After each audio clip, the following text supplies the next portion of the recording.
ये मूवी निकलेगी क्लैश होना। बनाते ही फिल्में क्लैश के लिए हूँ तो क्लैश होना ही चाहिए, नहीं होना चाहिए। हिंदू हिस्ट्री या हिंदू जेनोसाइड पे फिल्म बनाना, इसका मतलब ये नहीं मैं किसी के अगेंस्ट हूँ या मैं एंटी मुस्लिम हो गया। तो फिर तो Schindler's list, Spielberg is a great director, तो स्पीलबर्ग ने अगर वो फिल्म बनाई तो उसका मतलब थोड़ी किसी के अगेंस्ट हुआ। सारा जो पार्टीशन हुआ, हम कहते हैं कि इंडिपेंडेंस मिली, इंडिपेंडेंस नहीं, पार्टीशन हुआ है वर्ल्ड के ओल्डेस्ट सिविलाइजेशन का। एक वॉर था जिसमें हम डिफीट हो गए और great leaders, but in the war situation they lost.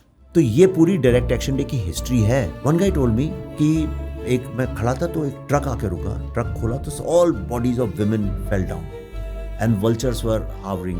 तो ही सेड कि सडनली एक बच्चे की आवाज सुनाई पड़ी, छोटे से बच्चे के रोने। तो एक छोटा सा 2-3 महीने का बच्चा, ही वॉज माँ का दूध पी रहा था, माँ मर चुकी थी, बच्चा जिंदा था। तो बच्चा रो रहा था, तो हम उसे बचाने के लिए जब आगे गए, हम पहुंच नहीं पाए, उसके पहले एक वल्चर आके उस बच्चे को ही उठा के ले चला गया।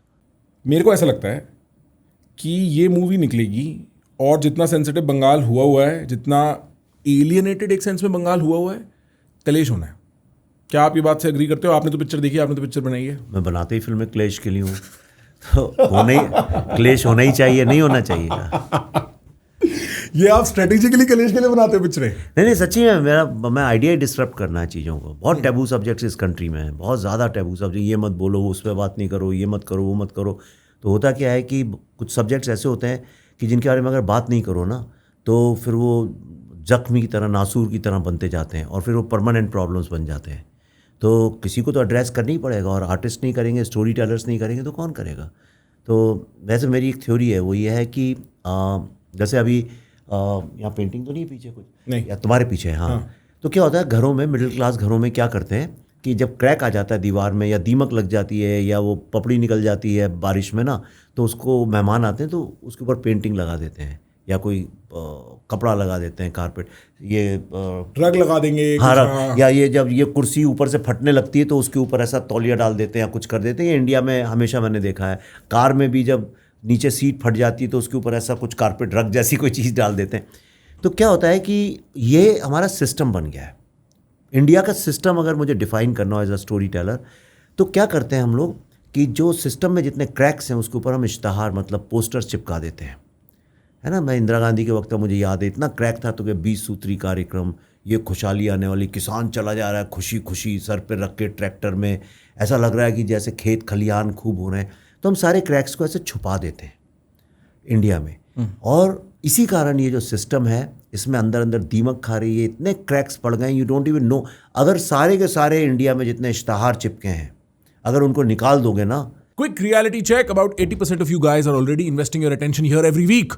And let's be real for a second. You're not here by accident. You're chasing intellectual depth and conversations with the best of India, with the best of the world, and not noise. But somehow, you still haven't subscribed. Look, I'm not here to sell you anything. That's not how this works. But if you've ever walked away from an episode with a thought that stuck, or if these conversations have stayed with you, then subscribing is how you keep that going.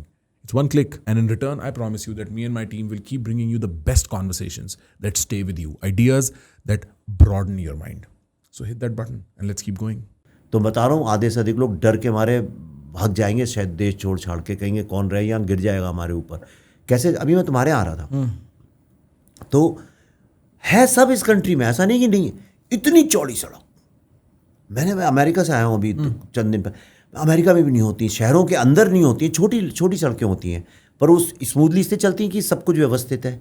इतनी चौड़ी सड़क है, मतलब ये जितनी America में दोनों side की सड़कें होती हैं उतनी एक साइड की है। दुकान है, दुकान के आगे इतना बड़ा फुटपाथ है जिसके ऊपर दुकान वाले ने अपनी बाल्टियाँ प्लास्टिक की नीलकमल टांग रखी हैं। उसके बाद उसने आगे अपने 2-3 मोटरसाइकिलें, स्कूटर ऐसे खड़े कर रखे हैं। वो सड़क गई, उसके आगे खोमचे वाले बैठ गए हैं, वो सामान बेच रहे हैं, उसके आगे गाड़ियाँ खड़ी हो गई हैं, उधर कोई गाय भैंसे बैठ, और हम यहाँ आधा किलोमीटर आने में हमको 7 मिनट लगे। तो इतनी सड़क बची है गाड़ी चलने के लिए, उसमें कोई एक स्लो मूविंग कोई कार्ट आ गई, कुछ आ गई, प्रॉब्लम ये है। लेकिन कहते हैं भाई इंडिया में तो सब चकाचक है, और हम क्या दिखाते हैं, फ्लाईओवर की फ़ोटोज़, पर सिस्टम इतना क्रैक्ड है। इसलिए मैं ऐसी मूवीज़ बनाता हूँ कि ये टैबू सब्जेक्ट है, हिंदू मुस्लिम बात, कम्युनल बात होनी चाहिए। पूरी कंट्री कम्युनल पॉलिटिक्स से सफ़र कर रही है। सारे वोट कम्युनल या कास्ट पे डलते हैं। सारा इलेक्शन उसी पर होता है। पार्टीशन उसी से हुआ। अभी जो मुर्शिदाबाद में राइट्स हुई वो उसके ऊपर हुई, पहलगाम में उसी के ऊपर हुआ। 24 घंटे टीवी न्यूज़ चैनल में यही चलता है। और मैं जाता हूँ टीवी न्यूज़ चैनल में, मीडिया वाले कहते हैं आप कम्युनल बातें क्यों करते हैं, हिंदू मुस्लिम। अरे भाई मेरी फिल्म पार्टीशन के ऊपर है तो मैं किस पे बताऊँ? बुद्धिस्ट थ्योरी पे बनाऊँ? क्या करूँ मैं? मतलब तिब्बतन आर्ट ऑफ डाइंग पे बनाऊँ? क्या करूँ? या बंगाली फूड के बता दूं, या बंगाल को सेलिब्रेट करने लगूं, या दिखा दूं कि बॉलीवुड की तरह उस वक्त एक लव स्टोरी चल रही थी, एक कोई सरदार लड़का आया, एक बंगाली लड़की की लव स्टोरी हो गई और बैकग्राउंड में पार्टीशन भी चल रहा था। तो I am not making 1942 a love story, I am making a hard core black and white film. ये आपकी रियलिटी देखो और सीखो इससे कुछ। That's why I wear this never again. Say more about never again. See never again, तुम जानते हो होलोकॉस्ट से कई लोग ये स्लोगन चला यूज दिस नेवर अगेन। हाँ, ज्यूज का नहीं है ये। नेवर अगेन का मतलब है कि भाई इतनी इंटेंस ट्रेजेडी हो गई दैट यू से नेवर अगेन, कि भाई अब ये क्लेश कभी नहीं किया है ना। दोस्त भी तो करते हैं, जितनी बड़ी लड़ाई हो जाती है कहते हैं यार आज के बाद कभी ऐसे नहीं लड़ेंगे यार। मियाँ बीवी भी करते हैं। तो जो भारत का जो पार्टीशन हुआ था प्रखर, अगर उसको उससे ज़्यादा ब्लडीड मुझे नहीं लगता कोई इवेंट कभी हुआ है इतने शॉर्ट टाइम में। लेकिन इंडिया में I hope you know the fact कि 1200 ईयर्स का परसिक्यूशन और एनस्लेवमेंट है हिंदू कम्युनिटी का। आई am saying the word Hindu community क्योंकि हम हिंदू ही कम्युनिटी थे बिफोर एनीबडी एल्स केम इन। 1200 ईयर्स का। लेकिन किसी भी इंडियन बच्चे से पूछो उसको नहीं पता होगा ये बात। कोई नहीं जानता। मैं तो जर्नलिस्ट लोगों से पूछा, उनको नहीं पता ये बात। उन्हें क्या पता है फिर? What is the counter fact here? No, they सोचते मुगल ने आके हम पे रूल किया और रूल किया। हाँ, गोरों ने आके रूल किया। हाँ, लेकिन they never look at it from the point of view like अ ज्यू वुड लुक एट इट और like a black guy would look at black. कोई ऐसा ब्लैक बच्चा मिलेगा जो स्लेवरी नहीं जानता, या ज्यू बच्चा जो होलोकॉस्ट नहीं जानता। कहीं रुवांडा में कोई बच्चा मिलेगा जो रुवांडन जेनोसाइड नहीं जानता। राइट। हमारे बच्चों को पता ही नहीं है। हम ब्लैक लाइव्स मैटर के तो पोस्टर सब डालते हैं, लेकिन पहलगाम में हुआ उसका तो कोई नहीं डालता। मुर्शिदाबाद में राइट्स हुई, किसी को फर्क ही नहीं पड़ता उससे। बंगाल में हो रही है, होगा कहीं बंगाल, हमें क्या लेना देना उससे। That's the problem. हम लोगों ने इतना ज़्यादा ट्रोमा को प्लास्टर, वो पोस्टर लगा दिए उसके ऊपर, और ये जनरेशनल ट्रॉमा बन गया। इसीलिए हम 24 घंटे कम्युनल वायलेंस में उलझे हुए हैं। That's why this film, this is a voice, this is a acknowledgement of this generational trauma, and I think this will help heal the society. There is something very real about generational trauma जो आप बात कर रहे हो, और जिस तरीके से हम ब्रशिंग अंडर द कारपेट, मेरे को लगता है आप सही कहते हो, हमारी national approach to things, right? हम लोग we get lost in this discussion of what is culturally Indian. आज की डेट में what is culturally Indian is चलता है। आज की डेट में what is culturally Indian is jugaad. यही, और आप हिस्टोरिकल बात कर सकते हो, मैं आपके साथ हूं। मैं भी चाहता हूं वो ग्लोरी ऑफ हिस्ट्री जो हमारा ट्रेडिशन है वो हो, पर आज की डेट में आपने उसका क्या थेपला बना दिया है, राइट? कि वो सड़कों पे, मतलब सर मैं आपको क्या बताऊं, मैं दिल्ली के आसपास एनसीआर में ड्राइव कर रहा था। मेरा एक दोस्त कहता है प्रखर भाई शर्त लगाओगे कितनी गायें दिखेंगी हमें अगले 5 मिनट में, और उसने 50 नंबर बोला। मैंने बोला 50 तो तू ज्यादा कह रहा है। उसने 30 गिन दी सड़क पे, 30 काउज। और वो जो that visual is very stunning because cows on the street eating plastic, same place as cows are mother. वो सेम एक पैराडॉक्स है हमारी आंखों के सामने, और ये चलता है कल्चर ना, हर जगह दिखता है। जो इंडिया जैसे इकोनॉमी के हाइजीन के हाल है वो भी चलता है मोड में ही चल रहे हैं कि कचरा गिर रहा है तो सर गिर ही रहा है, कोई उठाने वाला ही नहीं। व्यवस्था भूल चुके हैं हम कि हमें एक सिस्टम के साथ चीज़ें चलानी चाहिए। बट आई वंडर, आप where do you place the fault fairly and squarely? कहाँ है गलती in the entire architecture of system India में? गलती कहाँ है? गलती ये है कि देखो, जैसे एक आजकल फैड है ना डाइट्स का, तो कोई एक डाइट सबके लिए करेक्ट नहीं होती है। इसी तरह से कोई एक एक्सरसाइज सबके लिए करेक्ट नहीं होती है। हाँ ठीक है, पर हर आदमी का नेचर और उसका एक जो मेमोरी है, उसकी सेल्स की मेमोरी वो डिफरेंट होती है। ये तो आप भी जानते हैं। तो जेनेटिकली सब डिफरेंट है। ऐसे ही हर सोसाइटी कल्चरली डिफरेंट है। यू हैव टू अंडरस्टैंड कि जो वेस्ट है वो हमेशा से आउटवर्ड रहा है। They went on voyages, they picked up guns, they made swords and they went to conquer the geographic continents. हम लोग जो थे हमने हमेशा इंटरनलाइज किया। हम देख रहे हैं कि भाई अच्छा, जैसे मेडिकल साइंस में कहता हूँ, मॉडर्न मेडिकल साइंस जो है पूरी की पूरी डेड बॉडीज़ को काट के बनी है। और जो हमारी जो मेडिकल साइंस है जो भी है, योगा एंड आयुर्वेदा लिमिटेड है, पर जो भी है वो लिविंग बॉडीज को ऑब्जर्व करके बनी है. This tells a lot about two different ways of looking at it. East and west think differently. इसमें कोई शक की बात नहीं है. फैमिलीज, कल्चर, रिलेशनशिप्स, तो बॉन्ड. अभी मैं तुम्हारे साथ आया हूँ, कैसे हमने बातचीत करी और चालू कर दिया. यही मैं किसी अगर वेस्ट में किसी पॉडकास्टर के जाता हूँ तो बिल्कुल डिफरेंट तरीके से मिलते हैं और बात होती, तो हमारा अलग तरीका है. तो ये जो हम जब आज़ाद हुए तब तक इतना ज़्यादा स्पाइन टूट चुकी थी हम लोगों की कि देखो इंडिया में, मैं हमेशा बोलता हूँ एंड मैं बोलता रहूँगा मरते दम तक, इंडिया में कोई लड़की जब 13-14 साल की होती है तो उसके घर वाले माँ बाप कहते हैं कंधे झुका के चलो. मिडिल क्लास फैमिली में क्यों? इसलिए क्योंकि देखो मत, सीधे मत चलो ऐसे. हाँ. किसी कोई देखेगा तो उसको डोंट लाइक किसी के सामने मत करो, कोट एंड कोट. और चुन्नी ओढ़ो, चुन्नी नीचे करो, ये कपड़ा ऊपर करो, यू नो, बॉडी नहीं दिखे ज़्यादा. और हमेशा क्या बोलते हैं कि अगर कोई छेड़े तो तुम्हें कुछ नहीं करना, देखना भी, चुपचाप चली आओ घर पे. वेस्ट में कोई नहीं, पेरेंट्स ये बोलते हैं. अगर किसी की मजाल है साला बोल के देखे कोई, यही हम लड़कों को बोलते हैं कि यार को देखो झगड़ा हो रहा है तो चुपचाप चले आना, भले ही कोई मार दे झापड़, तुम्हें नहीं पढ़ना है उस गुंडागर्दी में, तुम्हें पढ़ाई करके गूगल ज्वाइन करना है. ये हमारा आदर्श हमने बना लिया अपनी लाइफ का. एक सेकंड एग्जांपल देता हूँ, तुम साइकोलॉजी समझते हो, तुम समझो. हमने एक रिसर्च किया general, which are the most used words by common Indians. कैसे एड्रेस करते हैं सामने वाले को. हम कहते हैं ना बम्बई दिल्ली में तो हे डूड और ये सब हम करते हैं, पर भारत के 140 करोड़ में से 139.9 करोड़ लोग कैसे एड्रेस करते हैं. कभी सोचा इस विषय में? ऐसी इंसाइट दूंगा मैं तुमको. भाई नहीं, भाई तो ये तुम लोगों की जार्गन है, पॉडकास्टर्स की. अच्छा, स्टैंड अप कॉमेडियन पॉडकास्टर्स की. हाँ, ये आम आदमी कभी भाई नहीं बोलता. मैं बताऊं? हाँ, नहीं बताओ, फेल हो नहीं जाओगे. आएगा मेरे को. नहीं बता पाओ. कलेक्टिव कॉन्शियसनेस इस कंट्री की क्या? मालिक साहब, सेठ जी, बड़े लोग. जाओ सड़क पे, राइट. ऑटो लोग, क्या बोलता है वो? मालिक बोलेगा, मालिक बोलेगा, सेठ जी बोलेगा, साहब बोलेगा. और जो थोड़े पढ़े लिखे अर्बन टाइप, अर्बन मतलब not dudes like you, urban लोग, वो क्या बोलेंगे? Chief, boss. राइट. बॉस, किसी को भी बॉस बोल देंगे, किसी को भी चीफ बोल देंगे, है ना. सर, हर आदमी सर बोलता है. तुम भी मुझे सर बोल रहे थे थोड़ी देर पहले, है ना. हाँ. सर तो यहां ऐसे बोलते हैं, पूछो नहीं. राइट. हाँ. क्यों बोलते हैं भाई? पहले तो नहीं बोलते थे. तुम लिटरेचर पढ़ो, पुराना 1200 साल के पहले का, कोई एड्रेस नहीं है. मालिक, सेठ जी, बड़े लोग क्या बोलेंगे? कभी आइए हमारे गरीब खाने में. बताना नहीं चाहते सामने वाले को कि आप रईसों को लूट लिया. तो एक बार बताओ, वर्ल्ड में कौन सा ऐसा पैरेलल है? Why I am saying west and east are different. थोड़ी एक थ्योरी है तो इसको एक्सप्लेन करता हूं. कौन सा ऐसी सोसाइटी है पूरे वर्ल्ड में, जैसे पैरेलल बताओ, जहां पे हजारों औरतें एक साथ आग में कूद जाती हो, जौहर जिसको बोलते हैं. कहां पे सती प्रथा हुई है? क्यों हुई?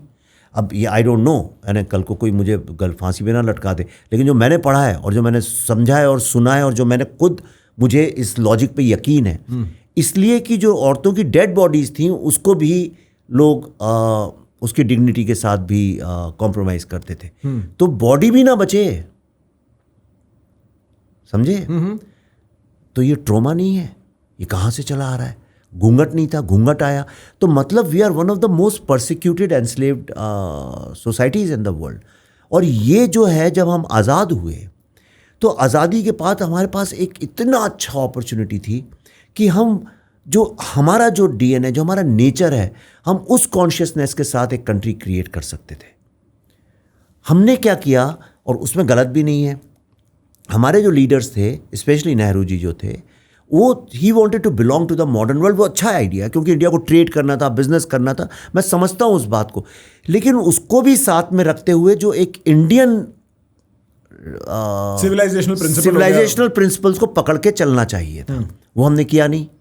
हम जब आज़ाद हुए, हमें लोगों से ये बोलना था, देखो भैया, आज़ादी तक तो हम ले आए हैं, अब इस देश को बनाना तुमको है, ये तुम हो इसके जिम्मेदार. You have to be industrious. तुम करो अब काम, तुम देश को चलाओ, तुम हाइजीन को.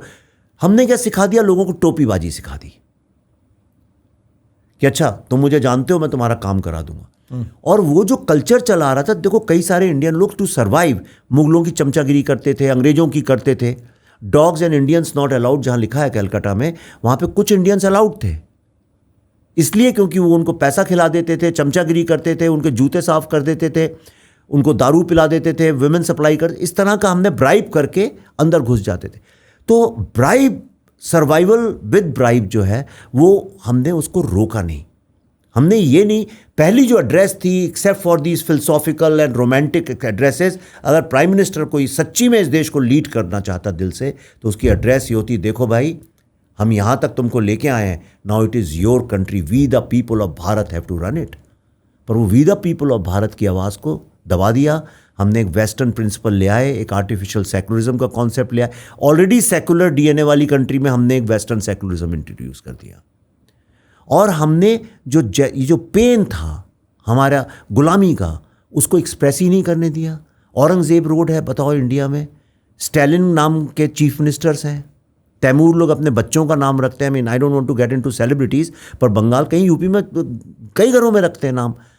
हमें ये कॉन्शियसनेस ही नहीं है कि जिन लोगों ने आपको बर्बाद किया है उन लोगों का नाम औरों की सेंसिटिविटी के लिए मत रखो। हो सकता है जिसने, औरंगजेब ने जिनको मारा हो, उनके बच्चों को नहीं अच्छा लगे सुन के, तो don't do that.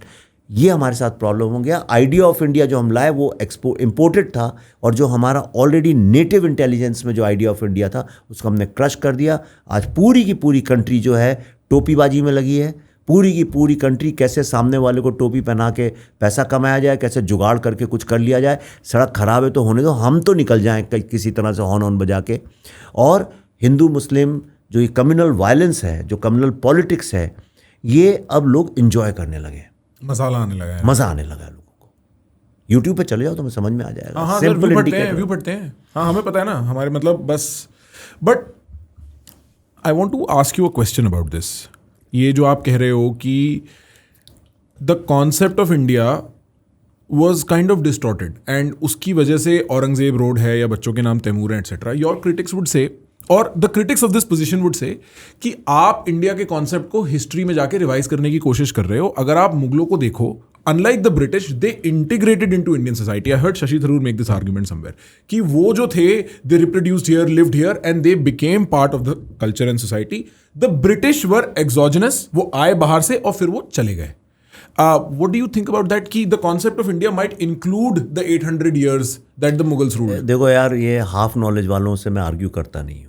Shashi Tharoor ने बोला है तो शशि थरूर हर चीज़ के एक्सपर्ट हैं, ऐसा नहीं है ना। शशि थरूर नाम बड़ा है, पर वो अल्टीमेटली तो एक पॉलिटिकल लीडर हैं, एक एजेंडा है, और उनकी वॉइस जो है उनकी पार्टी की वॉइस है। आज किस पार्टी की वॉइस है मुझे पता नहीं, पर वो हिज मास्टर्स वॉइस।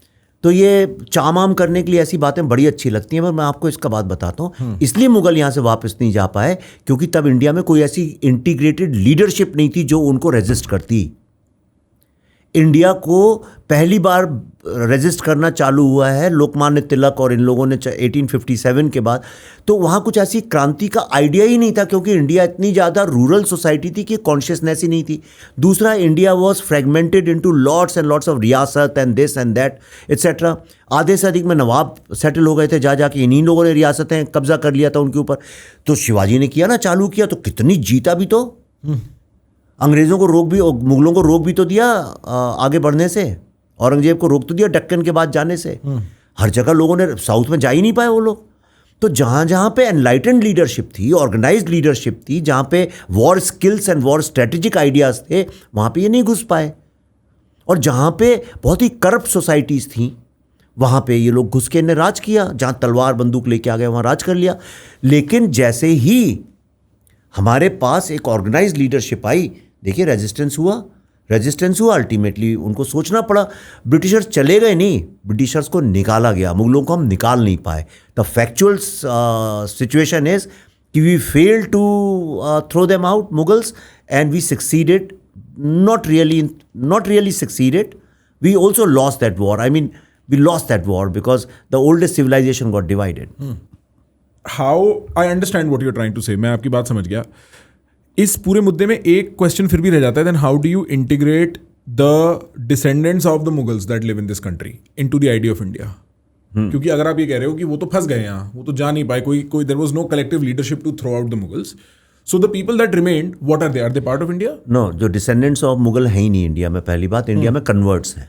तो बेसिकली इंडियंस ही थे, भारतीय थे, और वो लोग जो है कन्वर्ट हो गए इसी चक्कर में, फॉर सर्वाइवल वो लोग कन्वर्ट हो गए। मुझे उनसे कोई प्रॉब्लम नहीं है, मुझे मुस्लिम से थोड़ी प्रॉब्लम है। course, हाँ। जो यहाँ रह गए भाई, 10 करोड़ मुस्लिम्स के नाम पे जिन्ना ने पाकिस्तान मांगा था। जब डिवाइड हुआ इंडिया 15 अगस्त को, तो 4.5 करोड़ मुस्लिम्स ने इंडिया में ही रहने का डिसाइड किया, मतलब 45% लोगों ने किया। मेरी फिल्म में एक बहुत प्यारा सीन है, जिन्ना से एक जर्नलिस्ट ने सवाल पूछा था, जा रहा था, बताऊंगा नहीं, पर he had asked him this question कि भाई आप 10 करोड़ लोगों के लिए आपने बोला था बनाना है, 4.5 करोड़ यहाँ रह गए, तो आपका क्या कहना है? And after that you should see the film, it's a very beautiful scene, इतना लॉजिकल सीन है। तो 4.5 करोड़ यहाँ रह गए, तो जो रह गए उनसे थोड़ी कोई प्रॉब्लम है, उनसे किसी को भाई एक टीचर है, समझो एक मुस्लिम टीचर है, वो थोड़ी जाके कोई सड़क पे लड़ाई लड़ रहा है, कम्युनल काम कर रहा है। तुम इस इंडस्ट्री में काम करते हो, तो मैं मुझे पता भी नहीं कौन सा कैमरामैन मुस्लिम है, कौन सा एडिटर है। Exactly, मेरा फर्स्ट एडी ही वॉज अ मुस्लिम गाय और नमाजी आदमी। मैंने कहा तू पहले अपनी माँ को पढ़ा जाके स्क्रिप्ट, तब काम कर मेरे साथ, नहीं तू कर लेगा माँ बाप गुस्सा होंगे तेरे। तो उसने पढ़ाया, कहती मम्मी ने बोला है कि मुझे कश्मीर फाइल्स मैंने नहीं देखी क्योंकि मैंने सुना था ऐसा ऐसा, पर ये तो तू कर, तेरे को करना ही चाहिए ये फिल्म। तो शी रेड इट। तो ऐसा नहीं है, ये लोगों की बड़ी गलत फहमी है कि अच्छा देखो, हिंदू हिस्ट्री या हिंदू जेनोसाइड पे फिल्म बनाना, इसका मतलब ये नहीं मैं किसी के अगेंस्ट हूँ या मैं एंटी मुस्लिम हो गया। तो फिर तो Schindler's list, Spielberg is a great director, तो स्पीलबर्ग ने अगर वो फिल्म बनाई तो इसका मतलब थोड़ी किसी के अगेंस्ट हो आप। इट्स अ फिल्म और समबडीज पेन। किसी एक आदमी के पेन को एड्रेस करना मतलब ये नहीं कि दूसरे पेन को रिकग्नाइज नहीं करना, वो भी उस पर भी स्टोरी बने, पर film can focus only on one thing. हाँ, मुझे शेखर कपूर ने बड़ी अच्छी बात बोली थी लंदन में, हम लंच पे गए थे। He said Vivek, I was lucky that I made Phoolan Devi long back, वरना लोग मुझसे कहते हैं इसमें ठाकुर का पॉइंट ऑफ व्यू क्यों नहीं दिखाया, you are a Thakur hater. ऐसा नहीं है, कभी ठाकुर के दर्द की फिल्म बनानी होगी तो वो भी उसी शिद्दत से और उसी सिंसेरिटी से बनाई जाएगी। That's what I am saying. Right. तो क्या सर पहले इसका नाम दिल्ली फाइल्स था, फिर अब इसका नाम बंगाल फाइल्स है, क्या हो रहा है? Delhi files, Bengal files, what is the story about? Give me a little brief, मेरे को कोई आइडिया नहीं। इसका नाम था the Delhi files Bengal chapter. Actually ये हम 2 पार्ट में बनाने वाले थे और 2 अलग इस तरह की चीज़ों को एड्रेस करने वाले थे जो कि पार्टीशन से जुड़ी हुई है। तो दिल्ली फाइल्स इसलिए था कि सारे डिसीजंस उस वक्त दिल्ली में हुए थे और दिल्ली में ही सारा खेल हो रहा था, वाइस रॉय वहीं था, सब कांग्रेस के ऑफिस सब वहीं था। लेकिन जब मैं मार्केटिंग लिए निकला पहली बार, तो सबसे पहले यूएस में गया था, तो वहाँ न्यूयॉर्क में एक स्पीच दी मैंने, काफ़ी 1200 लोग थे। तो जैसे ही मैंने कहा कि अब my film is coming the Delhi files Bengal chapter, उसके बाद जब डिनर चालू हुआ तो लोग मुझसे ये पूछे, मैंने बताया भी हालांकि स्पीच में इतना कैटेगोरिकली बोला और सबसे अधिक वायरल स्पीच है मेरी अभी तक की, पर लोग मुझसे ये कहने लगे अच्छा इसमें हिंदू सिख राइट्स भी दिखाई हैं क्या, अच्छा दिल्ली राइट्स भी हैं क्या, ये सब। तो as a communication person I realise कि यहाँ कम्युनिकेशन का कोई लोचा है, लोग हॉलीवुड फिल्म की तरह इंडिया में समझ नहीं सकते। और मैं यहाँ भी आया तो कन्फ्यूजन हो रहा था, कुछ लोग कह रहे थे बंगाल के बारे में कुछ, तो देन आई डिड अ पोल। मुझे पता भी था कि इसका सोल्यूशन क्या, बट स्टिल आई सेड कि हाउ पीपल थिंक। तो I made a video, I did a poll, बहुत सारे hundreds of thousands of people replied and almost everybody said call it the Bengal files and it made sense, Tashkent files, Kashmir files and Bengal files. तो हमने कहा इसका जो second part है that will go as another film with another title like this. तो इसमें कोई इतनी बड़ी कोई वो बात नहीं। अच्छा वो ठीक है, नहीं I mean more the sort of plot, because Kashmir Files, for instance, this is year 89, 90, 91, roughly that time band, 88 to 91, 92. हाँ। और मेरी generation, I am now almost 30, I was born in 96.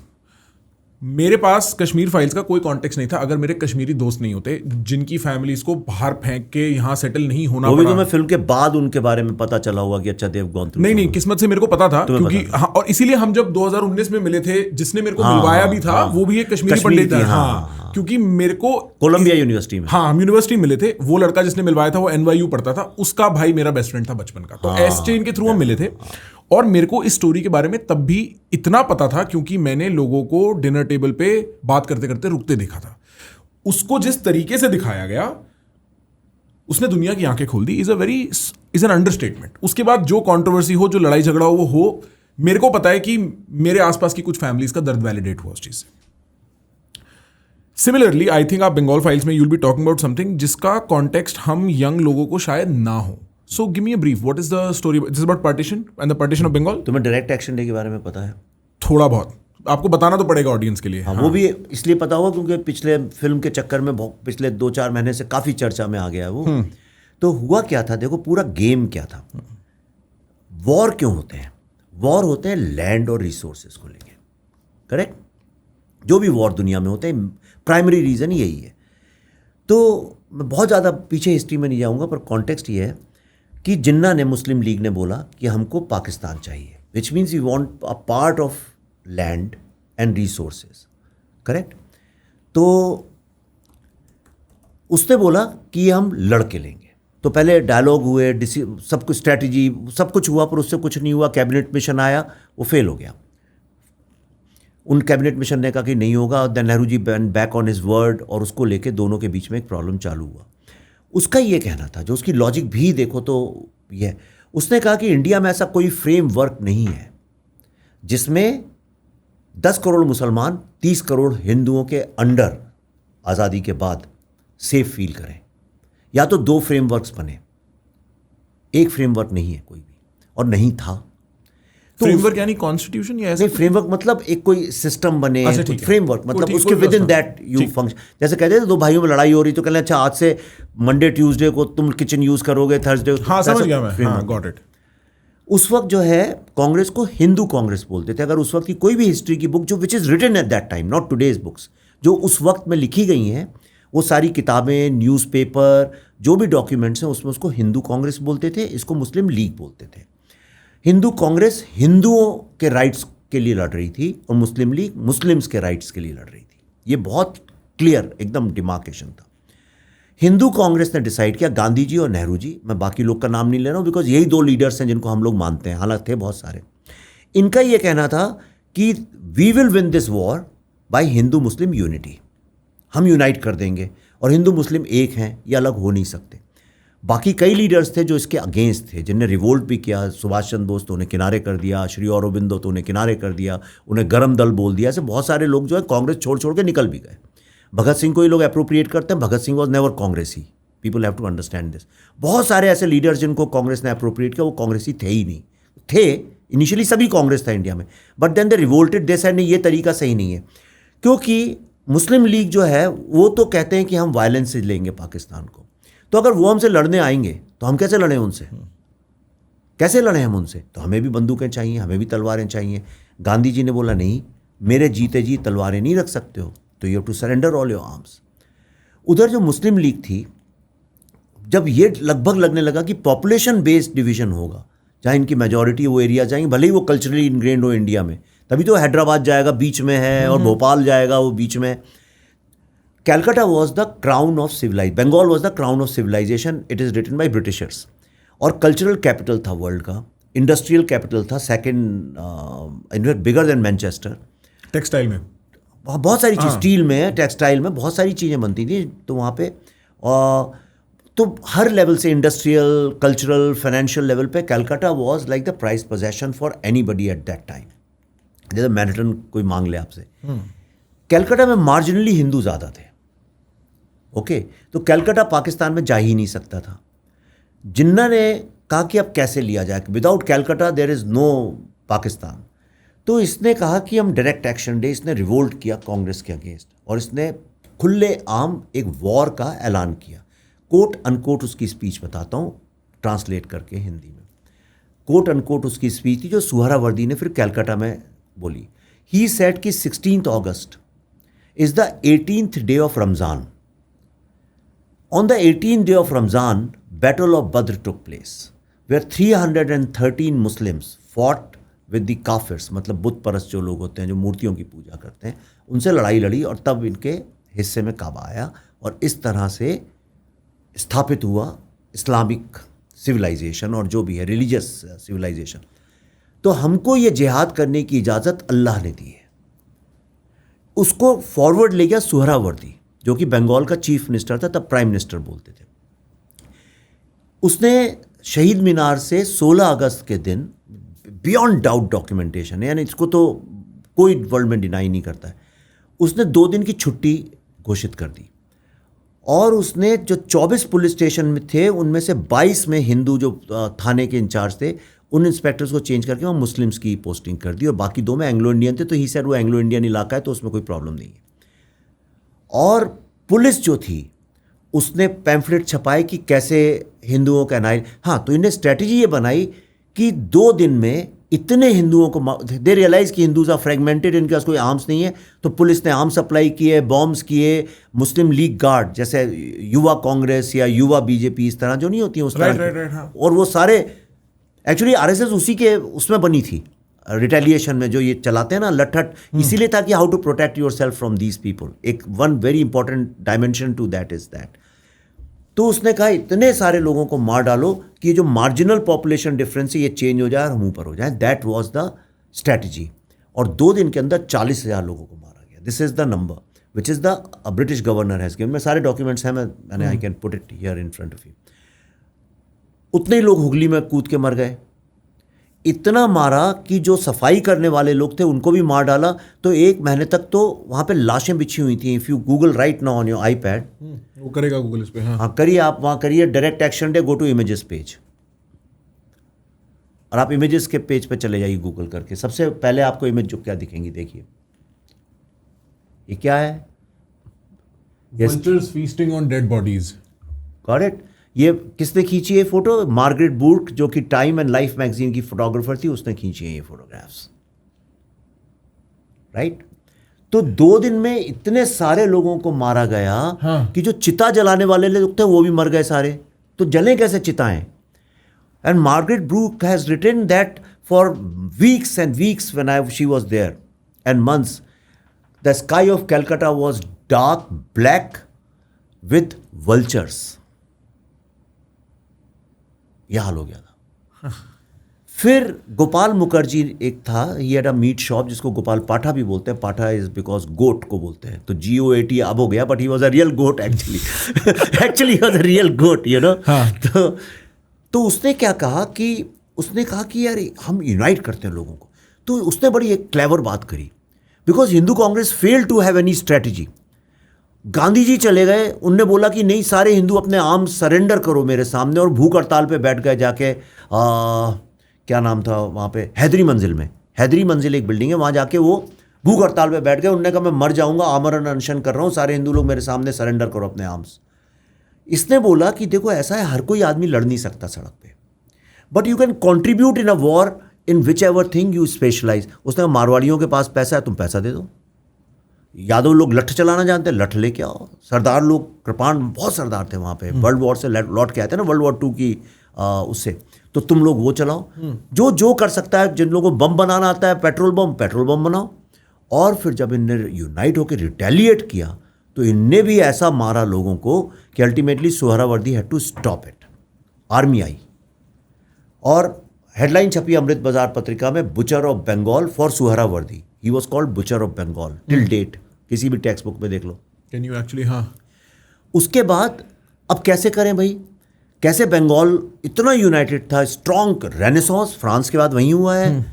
Greatness of Bengal, nationalism वहीं से निकला है सारा, जनगणमन भी वहीं से, वंदे मातरम भी वहीं से, और धन्य धन्य, ये तीसरा गाना लोगों ने सुना नहीं बंगाली का, जिसके कारण सारा रेवोल्यूशन शुरू हुआ, वो भी वहीं से निकला है। तो इतनी नेशनलिस्टिक और पेट्रियाटिक जगह थी। वेदांता वहीं से निकला है, रामकृष्ण, विवेकानंद, श्री अरबिंदो, सारे philosophers you like, Rabindranath Tagore, सब एवरीबडी, सत्यजीत रे वगैरह तक। इंटेलेक्चुअल कैपिटल, कल्चरल कैपिटल, बहुत history, music, art, science, botany, Jagadish Chandra Basu. So इन्होंने क्या किया कि एक लेबोरेटरी की तरह से नोआखली को यूज़ किया। नोआखली में ये लोग ज़्यादा थे पॉपुलेशन में, और वहाँ इन्होंने रियल जेनोसाइड का ऐलान किया, और वहाँ फिर इतना मारा है लोगों को। नहीं, किसने किसको मारा नोआखली में? मुस्लिम लीग के लोगों ने। मुस्लिम लीग के लोगों ने हिंदुओं को मारा। अच्छा। कांग्रेस का तो ऑफिस ब्लास्ट कर दिया था उनने वहाँ पे 46 में ही। हाँ, अच्छा, अक्टूबर 46 में। 46 खोजागिरी लक्ष्मी पूजा होती है बंगालियों की तब। अच्छा। 10 अक्टूबर 10 या 11 अक्टूबर होगी खोजागिरी लक्ष्मी उस टाइम पे। गांधी जी 6-7 महीने वहीं रहे नोआखली में। Do you know that? उस दौरान वहीं रहे। पार्टीशन हुआ तो वो यहाँ थोड़ी थे, आज़ादी के दिन वहीं थे वो। नहीं, पर 46 में पार्टीशन, हाँ, तो 46 में गए, अगस्त तक वहीं थे वो। अच्छा, पूरा। अच्छा, ठीक है, समझ गया। ऑनवर्ड्स वहीं थे वो। वहीं थे, ऑनवर्ड्स वहीं थे। इसके बाद ये अक्टूबर, नवंबर, दिसंबर में हुआ है, तभी गए। एग्जैक्ट डेट मुझे पता नहीं, दिसंबर जनवरी के आसपास गए सब। कृपलानी साहब की wife Sucheta Kripalani was there. सारे कृपलानी साहब खुद वहाँ थे, सब लोग वहीं पे थे यार। इतना बड़ा वहाँ पे जेनोसाइड हुआ। और पहली बार सेंसरशिप लगी। जो गुलाम सरावर हुसैनी जो इसको लीड कर रहा था, उसने कह दिया कि because it's the back water area और स्वाम्प्स बहुत हैं वहाँ, सब बोट से ही होता है, तो उसने कहा ना कोई खबर यहाँ से बाहर जाएगी ना कोई यहाँ आएगी। इंडिया को करीब 1 महीने तक तो ये पता ही नहीं था कि वहाँ पे जेनोसाइड हो गया। ये ब्लॉक था एरिया, फोर्टिफाई कर दिया उसको। वो तो बाद में धीरे धीरे लोग जो कुछ बच के भग गए, स्विम करके चले गए, तो धीरे धीरे खबर फैली। एनीवे, ये जो 2 इंसिडेंट्स हुए उसके बाद कांग्रेस डिफीट हो गई। They felt defeated and they gave up on this. तब माउंटबेटन ने एक ब्लैकमेल किया बड़ा स्ट्रांग। एक्चुअली वो जाने वाले थे 48 में, अंग्रेज लोग जो उनने डिसाइड किया था कि they will leave some time June या अगस्त 48 में। इसने एक दिन इन लोगों को बुलाया, आई थिंक 3 जून 1947 को माउंटबेटन ने बुलाया कांग्रेस 8 लोगों को, हाँ, है ना। उसमें होगा साइनिंग ऑफ पार्टीशन माउंटबेटन, ऐसा कुछ कीवर्ड्स डालिए। हाँ। 8 लोगों ने एक इससे भी छोटी टेबल में, प्रखर ऐसे बैठे हैं, कंधे से कंधे तो लड़ रहे हैं, इतनी सी छोटी सी टेबल में बैठ के 8 में से 2-3 सिख लोग थे जो फॉर हाइजीनिक पर्पस थे, मतलब ऑप्टिक्स के लिए थे। डिसाइड तो इन दोनों ने करना था। ये देखो वो टेबल कितनी छोटी सी, ये बैठे हैं, देखो ये ये खोलो, ये खोलो, ये हाँ, ओपन दिस वन, या सी, शादी की टेबल है। हाँ, इतनी सी छोटी सी टेबल में 8 लोग बैठे। You know what he said Congress had given up, they were defeated. तो उसने बोला कि भाई अब ऐसा लगता है कि, पैराफ्रेज कर रहा हूँ, कि मुस्लिम पाकिस्तान बनाना ही पड़ेगा because Hindus can not live with Muslims. तो अगर आज रात के 12 बजे तक आप लोग ओके करते हो तो मैं 15 अगस्त को छोड़ के चला जाऊंगा इंडिया, मैं मतलब ब्रिटेन। तो Nehru actually said but that's just 10 weeks from now. तो he said I don't care, this is how it's. 10 week में इतने बड़ी 200 साल 250 साल तुमने राज किया और तुम कह रहे हो 10 वीक में खत्म कर देंगे। तो उससे जब पूछा तो माउंटबेटन कहता नहीं, it's not a big deal, जो बॉर्डर पे विलेजेस हैं, कुछ लोग इधर चले जाएंगे, कुछ उधर चले जाएंगे, पार्टीशन हो जाएगा। तो उसने बोला 12 बजे तक रात को हमें इन्फॉर्म करो। Jinnah said why wait till 12, I will call you by 11। And that's how it was signed. Gandhi ji को तो पता भी नहीं चला, गांधी जी कोई सुनता भी नहीं था। एक्चुअली कांग्रेस में गांधी जी वही हो गए थे अन्ना हजारे जैसे, उनका कोई रोल ही नहीं था, मार्गदर्शक मंडल हो गए थे वो तो नुआ खली में पड़े थे। 2 या 3 को ये हुआ। उसके अगले दिन माउंटबेटन ने गांधी को बुला के बताया कि अब ये हो गया है, साइन किया है दोनों ने। Gandhi didn't even know, right. हाँ। तो मैं ये कहना चाह रहा हूँ, तो लबाब सारी बात का ये है कि ये सारा जो पार्टीशन हुआ, हम कहते हैं कि इंडिपेंडेंस मिली, इंडिपेंडेंस नहीं, पार्टीशन हुआ है वर्ल्ड के ओल्डेस्ट सिविलाइजेशन का। एक वॉर था जिसमें हम डिफीट हो गए, और great leaders, but in the war situation they lost, so they are failed leaders. इसको कोई डिनाई, पर वो हमें इसलिए तो कितना बुरा लगता है जब मैं बोलता हूँ ये बात, क्योंकि आपकी कंडीशनिंग कर दी है माइंड की कि they were the greatest leaders. How were they the greatest leader? मैं नहीं कह रहा हूँ नॉन वायलेंस बुरी चीज़ है, I believe in non violence, मुझे वायलेंस तो, आई हेट वायलेंस, लेकिन आपने वॉर में उसे एज अ स्ट्रेटजी यूज़ किया और इसलिए आप हार गए। और जिन्ना जीत गया, वो लैंड लेके चला गया। तक्षशिला जो हमारी यूनिवर्सिटी थी, वर्ल्ड की फर्स्ट यूनिवर्सिटी, आज वो पाकिस्तान में है। India invented 11 first universities of the world, 11, ये भी आप देख लो गूगल करके।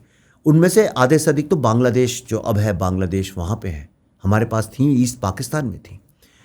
And Bengal is the only state in the world जिसका 3 बार डिवीजन हुआ है। फर्स्ट 1905 में Hindu Bengal and Muslim Bengal create किया गया।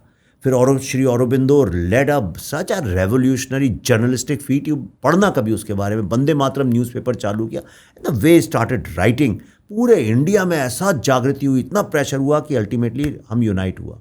फिर 1947 में हुआ, और रिलीजियस ग्राउंड पहले भी तब हुआ था। और 1971 में क्या हुआ, despite east Pakistan, culturally Bengal हमेशा एक था, बंगाली है, बंगाल ही था, एक ही भाषा है, लोग भी एक जैसे हैं, बात एक जैसी, खाना एक जैसा, इसीलिए हिंदू पॉपुलेशन सर्वाइव्ड। और बहुत थी, आई थिंक 25% जो था, आई थिंक 1/4 पॉपुलेशन तो हिंदू पॉपुलेशन थी बंगाल में। 1971 में जब ऑपरेशन सर्च लाइट हुआ तो फिर इनको मारा गया, फिर रेडिकलाइज होनी चालू हुई सोसाइटी, और तब जाके बंगाल कल्चरली टूटा। और अब मेरी थ्योरी है कि अब 4th टाइम एक डिवीजन है, एक दरार पड़ चुकी है। कब, अभी वो माइंड्स में तो हो चुकी है, साइकोलॉजिकल हो चुकी है, पॉलिटिकली हो चुकी है, may be not real division, land पे नहीं हुआ है, बस लैंड पे नहीं हुआ। जैसे कश्मीर में डिवाइड तो है ही, कश्मीर में आज एक कश्मीरी पंडित और Kashmiri Muslim population, they can not live together today, खाना नहीं खा सकते, नहीं खा सकते, एब्रोगेशन ऑफ 370 के बावजूद भी। तो वो तो है ही, मारे ही पहलगाम में, और बंगाल में वो प्रोसेस शुरू हो चुकी है. It's a difference of degree not of kind. तो ये पूरी डायरेक्ट एक्शन डे की हिस्ट्री है. वल्चर्स खा रहे. मैं तुम्हें एक बताता हूँ. Retired IG of police GB Majumdar, now is 100+, उनका हमने इंटरव्यू किया था. तो he was 16-17 years old and he told us कि जब मैं सुबह उठ के आया तो जो मटन शॉप्स जो होती हैं उसमें बकरों की जगह खूंटों पे नेकेड हिंदू औरतें लटकी हुई थीं. And that was the first time I saw a naked women in my life. He told us that. एक दूसरा किस्सा बताता हूँ मैं तुमको. ये सब हमने टेस्टिमोनियल्स लिए हैं. जितने सर्वाइवर्स हैं, आधे से अधिक को तो डिमेंशिया है. कोई बेचारा चल नहीं सकता, बोल नहीं पाते, बंगाली, बहुत वी हैड टू स्ट्रगल. उसके ऊपर अगर फिल्म बनाऊँ, एक फिल्म बननी भी चाहिए, how a film maker goes and interviews these people. It's such a struggle we had to go through. कोई त्रिपुरा में था, कोई असम में था, कोई नॉर्थ ईस्ट में, ढूंढ के सबको निकाल. वन गाय टोल्ड मी कि एक मैं खड़ा था तो एक ट्रक आके रुका. ट्रक खोला तो all bodies of women fell down and vultures were hovering over. तो ही सेड कि सडनली एक बच्चे की आवाज़ सुनाई पड़ी, छोटे से बच्चे के रोने की. तो कहने लगे हम 2-3 लड़के थे, हम जब तक दौड़ के वहाँ पहुँचे तो एक छोटा सा 2-3 महीने का बच्चा, ही वॉज माँ का दूध पी रहा था. माँ मर चुकी थी, बच्चा जिंदा था. बच्चे, उसने ऐसे पकड़ा होगा बच्चे को, तो मारा होगा उसको कहीं पे, तो वो मर गई, ये बच्चा जिंदा रह गया. तो बच्चा रो रहा था. तो हम उसे बचाने के लिए जब आगे गए, हम पहुंच नहीं पाए. उसके पहले एक वल्चर आके उस बच्चे को ही उठा के ले चला गया. ठीक है. तो these are the stories, but then films are made on these stories. Correct. अब मैं आता हूँ गैस चेम्बर्स की बात. होलोकॉस्ट के गैस चेम्बर के बारे में बच्चा जानता है, right. Just because it's an untold story it doesn't mean it did not happen. तो एक उड़िया इंडस्ट्रियलिस्ट थे, उनकी एक मिल थी केसूराम कॉटन मिल. वो थोड़ी कलकत्ता से थोड़ी बाहर थी. तो ही सेड, ऑब्वियसली देखो अब आज सुनने में बुरा लगता है, पर हिंदू को बचा रहा था, मुस्लिम को बचा रहा था. तो उन्होंने कहा जितने हिंदू हैं मेरी फैक्ट्री में आके छुप जाओ, यहाँ कोई नहीं आएगा. कॉटन मिल में कौन आएगा मारने. तो सारे हिंदू वहाँ छुप गए. तो इतने ज़्यादा आ गए कि दे स्टार्टेड सफोकेटिंग. पानी नहीं, कुछ नहीं, गर्मी, कितनी ह्यूमिडिटी होती है कलकत्ता में. ये था कि बच्चे जो थे, वो लोगों का जो पसीना बह रहा था ना, उसकी ड्रॉप्स पी के देवर सर्वाइविंग. तो आके उनको बाहर से आग लगा दी ये मुस्लिम गार्ड लोगों ने. और वो पूरी फैक्ट्री में वही जो 1000 जो थे, 600,000 जो भी थे, वो सारे जल के वहीं मर गए. और ऐसे एक नहीं, इतने केसेस हैं, मास लेवल पर जलाया गया है उनको. राजेंद्र लाल रॉय चौधरी नोआखली में 400 लोग उनके घर में खोजागिरी में शरण दी. उनने अपना रिफ्यूज़ दिया, वो सबको मार डाला. 400 लोगों को गुलाम सरावर हुसैनी ने. ये सब डॉक्यूमेंटेड चीज़ें हैं. वो जेल भी गया इसके लिए, 400 लोगों को मारने के लिए, लेकिन फिर बेल पे उसको छोड़ दिया गया क्योंकि उनकी मेजॉरिटी थी वहाँ पे. तो इंडिया को जो पार्टीशन मिला है वो नॉन वायलेंस से नहीं मिला है, वो इस जेनोसाइड्स के कारण मिला है. नेहरू जी हिमसेल्फ, किसी भी हिस्टोरियन से पूछना, बहुत फेमस उनका कोट है. एक फॉरेन जर्नलिस्ट ने पूछा था, मैं नाम भूल रहा हूँ, नेहरू जी से 1960 में जब वो आया यहाँ पे, तो उसने पूछा कि why did you agree to the partition. और लड़ लेते 6 महीने 8 महीने, पार्टीशन नहीं होने वाला था, nobody was in the favour, तो लड़ लेते. तो he said no, we got so tired of the violence and we had no energy left to go back to the jails. That's why we gave up. That's Nehru जीज official. Can you find this? या मैं दे दूंगा, मेरे पास कोई book है पूरा research की, मैं मंगा लो बोलो तो मैं. नहीं, because that's a very interesting fact, right. And Mountbatten said, उसने बाद में अपनी बायोग्राफी में, माउंटबेटन की तो बायोग्राफी में officially, he said if I had known that Jinnah had tuberculosis, he died shortly. Gandhi ji और वो लगभग आसपास ही मर गए. I would have never agreed to the partition. He cheated me. इसको इस्लाम में अलतकिया बोलते हैं, मतलब वॉर स्ट्रेटजी में कैसे बेवकूफ़ बनाना है दुश्मन को, ये तरीका होता है. तो इस वॉर में हर तरीके से हम हार गए. Strategically, tactfully, we lost our land, we lost our culture, we were broken. और उसका असर आज तक ये है कि we have still not been healed. और लेकिन आज़ादी के बाद ये किसी को बोलने का मौका ही नहीं दिया. It was never allowed. तुम्हें यही नहीं बात पता है? बिल्कुल नहीं. तुम्हें होलोकॉस्ट के बारे में सब पता होगा, एक एक चीज़ डिटेल पता होगा तुमको, क्योंकि वहाँ पे स्पीलबर्ग को फिल्में बनाई दी.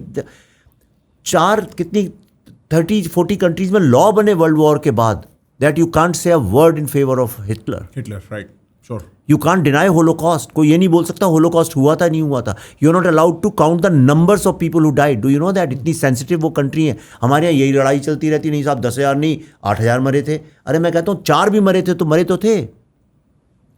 क्या फ़र्क पड़ता है कितने हज़ार मरे थे? हमारी कंट्री में कोई लॉ नहीं है. चूंकि हमने एड्रेस ही नहीं किया इस प्रॉब्लम को, नेहरू जी के अनुसार वो थक गए थे कि आज तक ये जनरेशनल ट्रॉमा इतना बना हुआ है इस कंट्री के अंदर कि हम 24 घंटे कम्युनल वायलेंस से लड़ रहे हैं। हर चीज़ हिंदू मुस्लिम बन जाती है, खाना हो, कपड़े हो, हर चीज़ वहीं आके टिक जाती है, क्योंकि लोगों के दिल में इतना घाव है कि जब वो हिंदू मुस्लिम सुनते हैं तो उनको शायद थोड़ी राहत मिलती है, तो कहते हैं इसी बहाने हमारा दर्द ठीक होगा। But this is not the right way to heal. You need a scientific way to heal. You have to express it through stories, through poetries, through art, through literature, भले ही puppetry show, podcast. People have to be educated कि this is India's past and it's a warning so that it never happens in the future. That's why never again. आप बहुत सही बात कह रहे हो। एक ट्रॉमा को अगर हम दबा के छोड़ देंगे वो ट्रॉमा एड्रेस होगा नहीं, और अगर उसके डिस्कम्फर्ट से हम उसको देखेंगे नहीं तो वो ट्रॉमा दबा रहेगा, हमारे एक्शंस को फ्यूचर में इन्फ्लुएंस करता रहेगा। और the more this is, I call this post 2014 consciousness, क्योंकि 2014 से पहले एटलीस्ट जो मास कल्चरल कॉन्शियसनेस थी इंडिया की ना, वो थोड़ी गंगा जमुना वो जो एक मिलाप वाली, यूनिटी इन डाइवर्सिटी वाली थी। 2014 के बाद बीजेपी गवर्नमेंट आने के बाद एक डिस्कोर्स चालू हुआ जिसमें कुछ हिस्टोरिकल फैक्ट्स को क्वेश्चन करा, और अब 11 years into it we are in a place after Kashmir files for instance, which is a massive commercial success also, जहां हम चीज़ों को देख के कह पाते हैं कि शिट ये हुआ था बट हमें कभी बताया नहीं गया। फॉर इंस्टेंस मेरे को इतना डिटेल में डायरेक्ट एक्शन डे के बारे में, नेहरू जी के स्टेटमेंट के बारे में, जिन्ना के ट्यूबरकुलोसिस के बारे में I had no idea. But here is something जो मैंने लॉजिकली कई बार सोचा है। From playing any game whatsoever, आप फुटबॉल से लेके चेस तक कोई भी गेम खेल लो, आप लाइफ की गेम खेल लो, आप बिजनेस की गेम खेल लो, आप परिवार की गेम खेल लो, आप रिलेशनशिप की गेम खेल लो, आप ट्रांजैक्शंस की गेम खेल लो, सिर्फ surrender is not a good strategy. You cannot operate only on हथियार डाल दो। हथियार डाल दो पीस टाइम में बहुत बढ़िया स्ट्रैटेजी है, शांति का माहौल बनाने के लिए बहुत बढ़िया स्ट्रैटेजी है, बट वॉर टाइम में आपको वेपन्स चाहिए ही चाहिए। You have to be able to fight. This is such an obvious fact. अब ये मेरे को नहीं पता कि हाइंडसाइट इज 2020, तो मेरे को समझ आ रहा है। आई गेट कंफ्यूज्ड कि ऐसा कैसे हो सकता है that celebrated founding fathers of India were willing to put such a large part of India at violent risk because of a principle and because of an aesthetic कि हम तो डंडा धार के। I don't mean disrespect to Gandhi ji. For me, I hope I'm wrong because मैं बचपन से गांधी जी को, मैं क्या, मेरे जैसे 150 करोड़ आदमी गांधी जी को गांधी जी मानते आए, but his philosophy makes no sense to me. Am I seeing something incorrectly? क्या या मेरा जवानी का गुस्सा है? See, Gandhi ji was a great person. इसमें कोई शक नहीं है।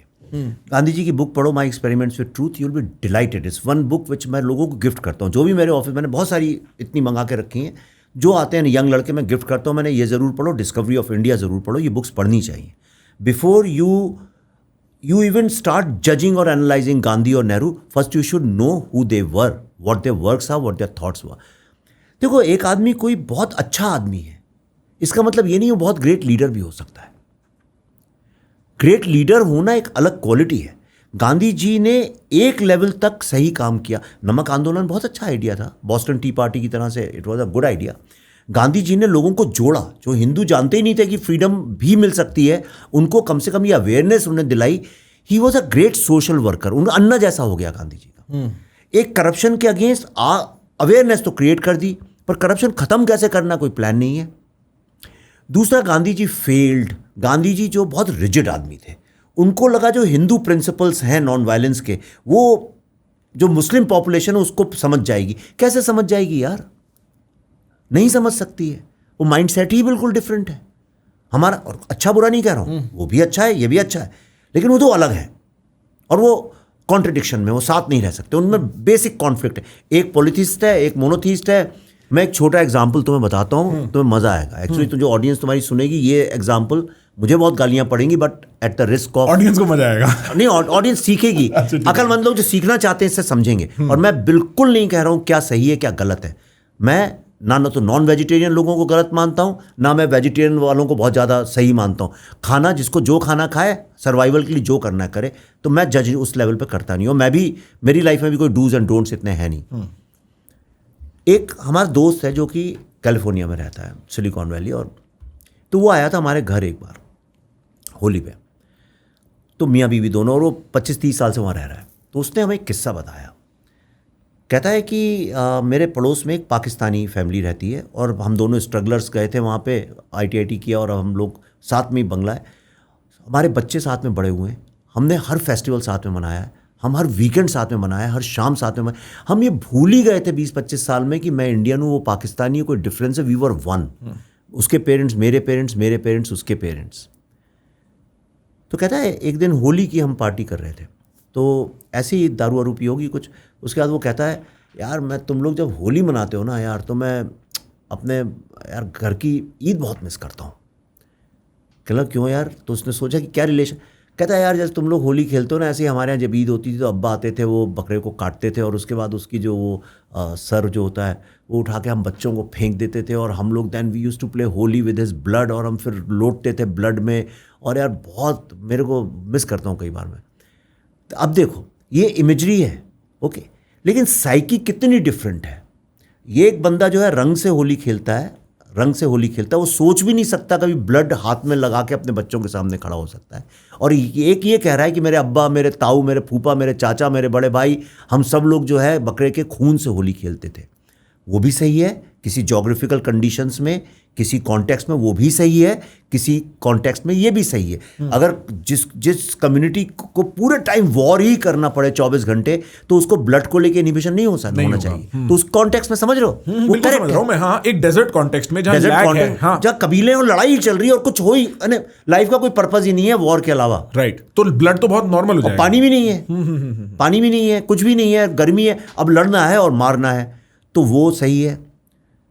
और इस कॉन्टेक्स्ट में जो लोग योगा डिस्कवर कर रहे हैं और फॉरेस्ट के कॉन्टेक्स्ट में सब कुछ है, सब कुछ अवेलेबल है, हाँ। मौसम भी है, पानी भी है, सब कुछ है। वो लोगों को जानवर मारना इसलिए पसंद नहीं है क्योंकि उन लोगों को फल फूल और ये सब मिल जाए। दोनों कॉन्टेक्स्ट अलग हैं, दोनों कंडीशनिंग्स अलग हैं, दोनों की मसल मेमोरी अलग है, और सॉरी माइंड की मेमोरी अलग है, सेल्स की मेमोरी अलग है। तो he said then I realised कि अगर कभी कॉन्फ्लिक्ट होगा तो हम लोग कैसे साथ होंगे उसमें, व्हाट डू वी डू। तो ही वॉज आस्किंग मी कि वो फ्रेमवर्क क्या है जिसमें ये दोनों लोग एक हो सकते हैं। जब आपकी कलेक्टिव कॉन्शियसनेस दोनों की इतनी डिफरेंट है तो कहीं ना कहीं तो गांधी जी ये बात समझ नहीं पाए। जिन्ना वॉज करेक्ट। और अरे तुम्हें एक बड़ा माइंड ब्लोइंग इंसिडेंट बताता हूं। जब गांधी जी तिलक डाइड इन 1920, तो Gandhi ji took over the leadership. तो 1921 में खिलाफत मूवमेंट जानते हो क्या था? सुना है मैंने पर याद नहीं मेरे को। हाँ, तुम्हें क्या लगता है खिलाफत क्या रहा होगा? खिलाफत का मतलब क्या समझ में आता है?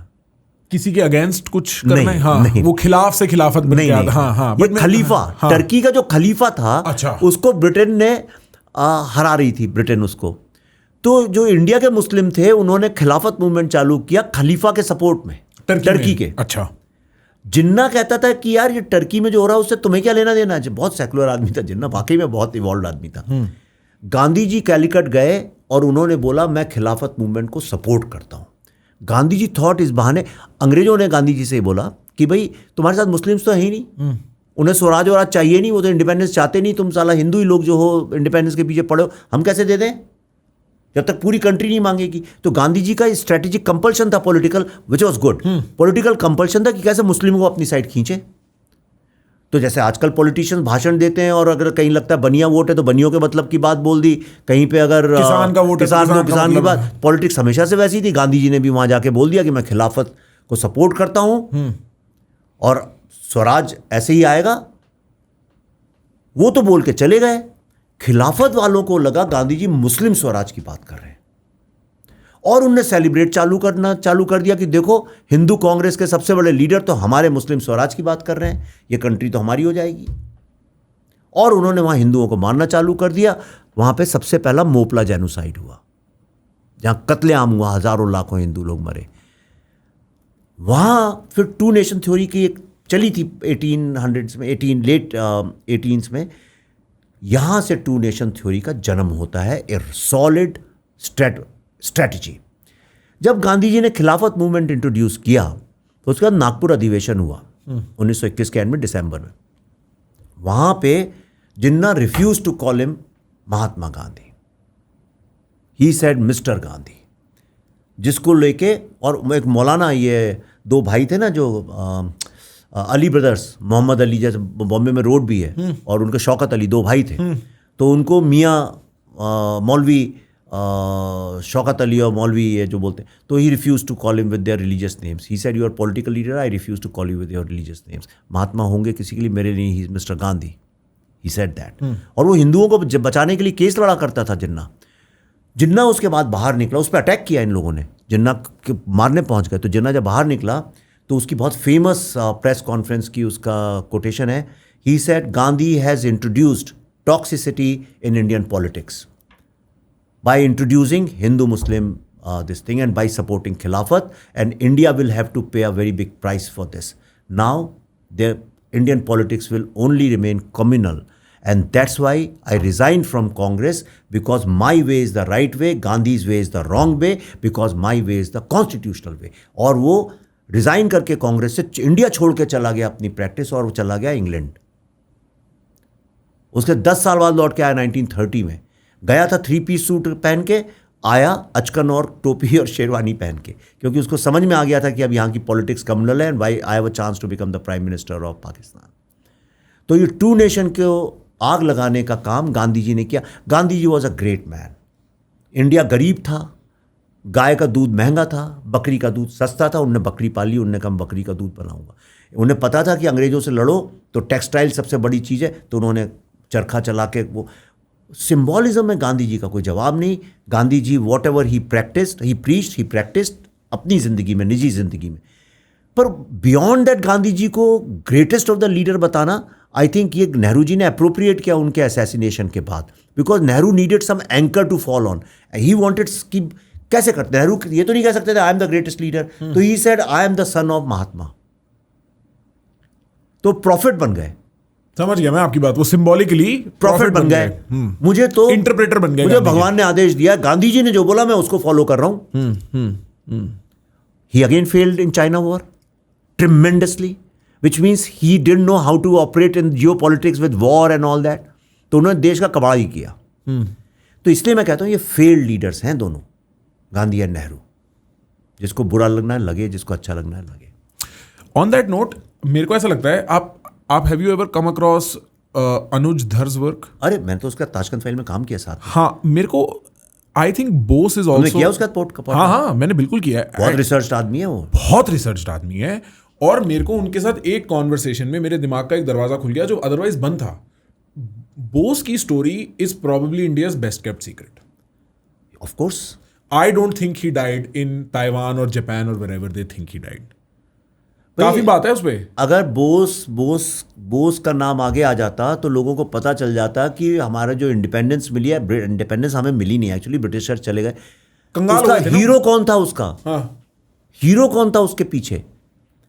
ये क्यों मिली है? जब एटली आया इंडिया तो चीफ जस्टिस के घर गया कैलकाटा, तो ही आस्क्ड द जज आस्क्ड हिम कि how much was the impact of Gandhi's non violence on your decision to quit India. तो उसने जवाब नहीं दिया। उसने एक पेन लिया, एक पेपर लिया, और उसमें मालूम क्या लिखा? M.I.N.M.A.L. मिनिमल। यस। अच्छा, ये फैक्चुअल चीज है। हाँ। ये चीफ जस्टिस ने खुद अपनी ऑटोबायोग्राफी में लिखा है, मिनिमल। हाँ। क्यों? Britishers left India because of naval mutiny, जो कि आज़ाद हिंद फौज के आइडियोलॉजी से जुड़े हुए जो सैनिक थे वहाँ पे, उन्होंने म्यूटिनी की थी। इस कारण तो जो मराठा रेजिमेंट के लोग थे, जब ऑर्डर दिया उनको कि गोली चलाओ म्यूटनी वालों में, उन्होंने गोली चलाने से मना कर दिया। हाँ। तो एटलीस्ट सेड, उसने बोला है पार्लियामेंट में, बोला ही कोई ऐसा नहीं है, सब ऑफिशियल डॉक्यूमेंट। तो उसने बोला कि भाई जब ये आर्मी ही हमारे ऑर्डर्स नहीं मान रही तो हम यहाँ रहेंगे कैसे? सही बात, सही बात, सही बात। एयरफोर्स म्यूटनी हुई, नेवल म्यूटनी हुई, फोटोज आप देख लो, लिखो नेवल म्यूटनी, आपको दिख जाएगा। यहाँ पे बॉम्बे में अरे पकड़ के मारा है गोरों को उन लोगों ने, जिसका यहाँ रेड फोर्ट में चला भी कितने दिन तक। हाँ। हियरिंग्स चली उसके ऊपर। सारा गेम ये था। अगर वो आ जाता निकल के तो हीरो, जिन्ना लड़ा था वो केस, तो ये हीरो बन जाते सारे लोग, और गांधी और Nehru we would have seen in bad light. Gandhi ji का अगर असैसिनेशन नहीं होता, एक सेकंड उनका असैसिनेशन सही था गलत तो वो एक और लोगों के लिए, अगर नहीं हुआ होता तो आज इंडिया किसी और रास्ते पे होता, क्योंकि फिर नेहरू को गांधी को अप्रोप्रिएट करने का चांस नहीं मिलता। इंटरेस्टिंग।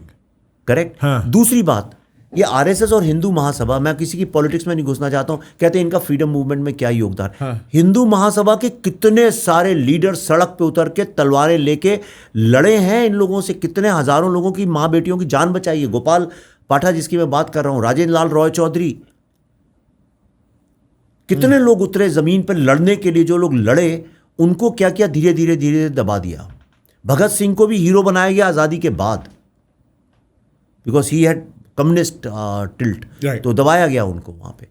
तो बहुत सारे लोगों को किनारे किया गया, ये किया। Politics you know is a game of appropriation and दुश्मन को, जो एम्बिशियस लोगों को किनारे करो, इसको किनारे करो, उसको।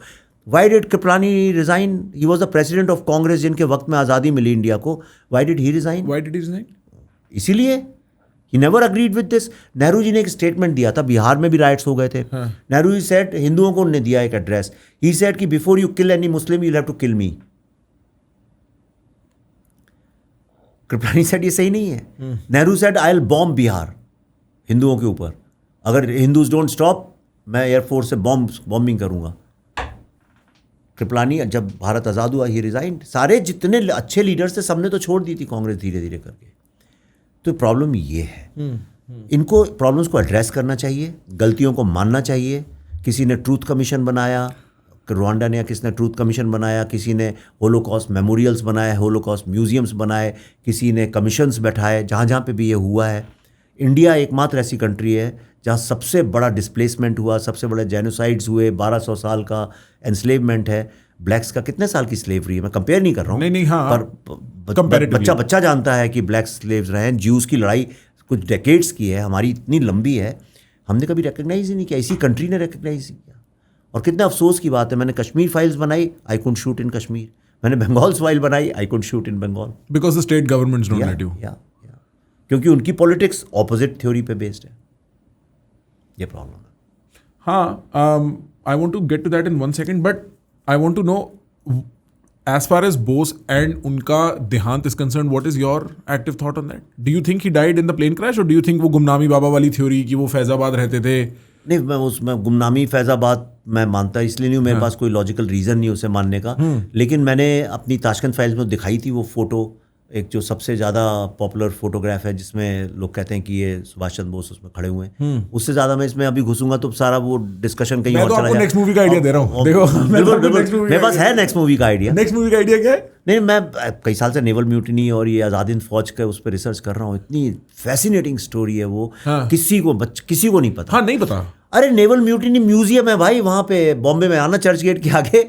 वहाँ पे बना हुआ, वहाँ लिखा हुआ है कि इसके कारण इंडिपेंडेंस मिली है इंडिया को। यानी मैंने तो नहीं बनाया वो, पर हमने गलत स्टोरीज प्रमोट की हैं बहुत ज़्यादा इंडिया में। That's the problem.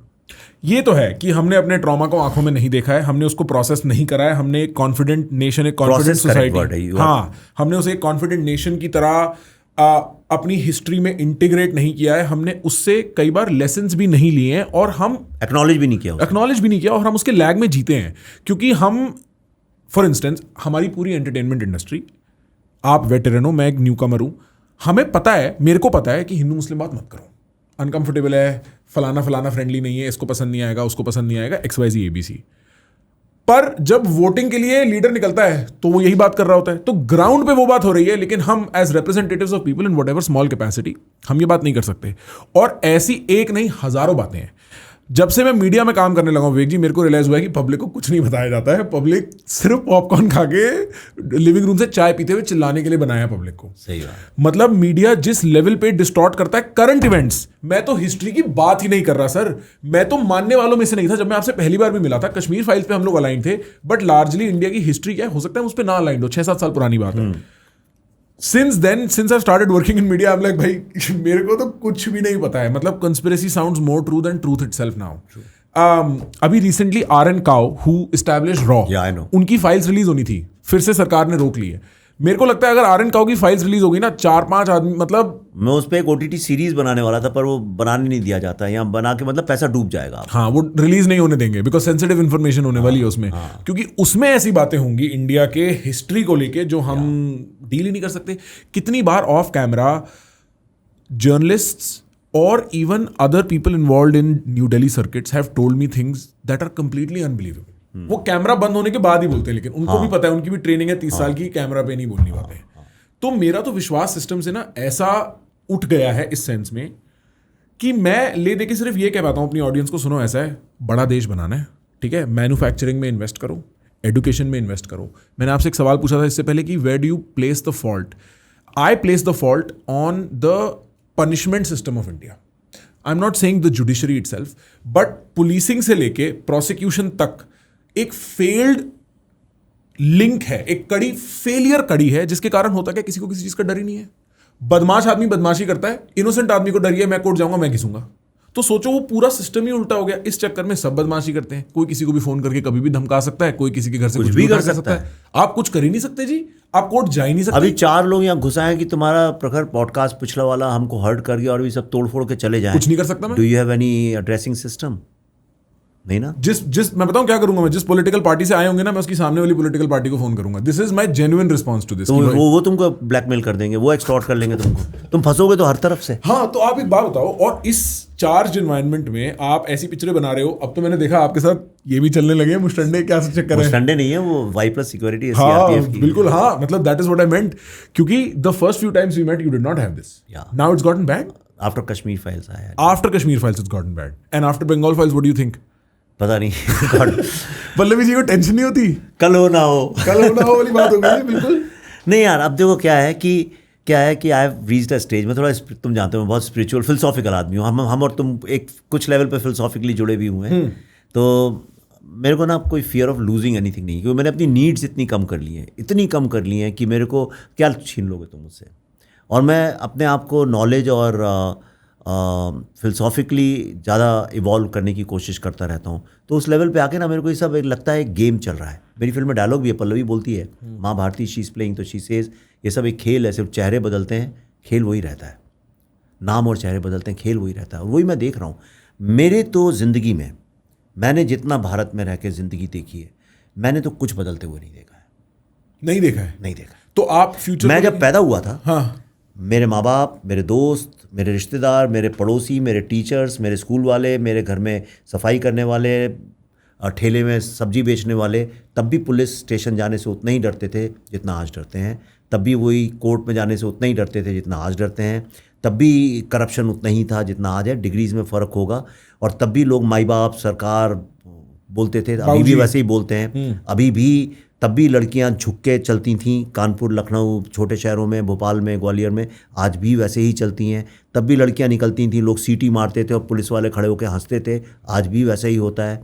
तब जितना कचरा था, अब कचरा बढ़ गया है सड़क के सामने. तब भी नाली साफ़ नहीं होती थी, आज भी नहीं होती थी. तो मुझे बताओ कहाँ पे मैं मानूँ इस बात को कि मैंने तो ज़िंदगी ऐसी देखी है. तब भी हिंदू मुस्लिम चलता था 24 घंटे, आज भी चलता है. तब मीडिया में नहीं होता था, ड्राइंग रूम्स में होता था, अब मीडिया ही हमारा ड्राइंग रूम बन गया है. करेक्ट. तब भी मेरा ये मानना है, एक मेरी थ्योरी है जिस पे मैंने ट्रिलॉजी बनाई थी, थोड़ी इंटेलेक्चुअल थ्योरी है. तो ये 3 शेर जो हमारे एम्बलम के, शायद तुमसे डिस्कस भी कर सको, ये क्या है, शेर क्यों चुने हम लोगों ने? क्यों नहीं हमने कमल चुन लिया, मोर चुन लिया, बतख चुन ली, ऐसी क्यूट सी चीज़ ले लेते हम लोग, चरखई चुन लेते, या बुद्धा का हाथ, कुछ भी. इंडिया में इतनी सिम्बॉलिज्म है, हम कुछ भी चुन सकते थे, लेकिन हम लोगों ने यही क्यों चुना? तो मैंने ऐसा कहा कि ये 3 शेर इसलिए कि डेमोक्रेसी को प्रोटेक्ट करते हैं. साला शेर है, कोई आ नहीं सकता सामने. तो डेमोक्रेसी के 3 क्या बेसिक फंडामेंटल पिलर्स हैं? Truth, justice, life. If you have truth, you have justice, and without truth and justice, life has no dignity और value, and you have no right to life. हमारा जो constitution है वो सबसे पहले लिखता है we the people of Bharat. उसके बाद लिखता है कि ये स्टेट की रिस्पॉन्सिबिलिटी है to protect the value, dignity and the life of these we the people of Bharat. ये फंडामेंटल प्रिंसिपल है. बात यहाँ से शुरू होती है, आगे बाद में जाती है. फ्री स्पीच तो लग्जरी है. शुरू होती है कि ये सरकार क्यों है, ये जुडिशरी क्यों है, ये पुलिस क्यों है, ये पूरा सिस्टम क्यों है. भारत के जो सिटीजन्स हैं उनको राइट टू लाइफ प्रोटेक्ट, उनकी राइट टू लाइफ प्रोटेक्ट करने के लिए. क्यों? क्योंकि 1200 साल तक हमारे पास राइट टू लाइफ नहीं था, हमारे राइट्स नहीं थे. कभी भी सड़क पे कोड़े मार दिए, घोड़े से आ रहे हैं, किसी को पिटाई लगा दी, किसी को फांसी पे लटका दिया, किसी की बीवी को उठा के ले गए. Dogs and Indians not allowed लिखा है कैलकाटा में. तो यू हैव नो राइट्स. तो हमने कहा अब हम फ्री कंट्री हैं, हम अपने 140 जो तब जितने रहे होंगे, we the people of Bharat, इनको राइट टू लाइफ देंगे. करेक्ट. कौन देगा? सरकार देगी, जुडिशरी देगी, पुलिस देगी.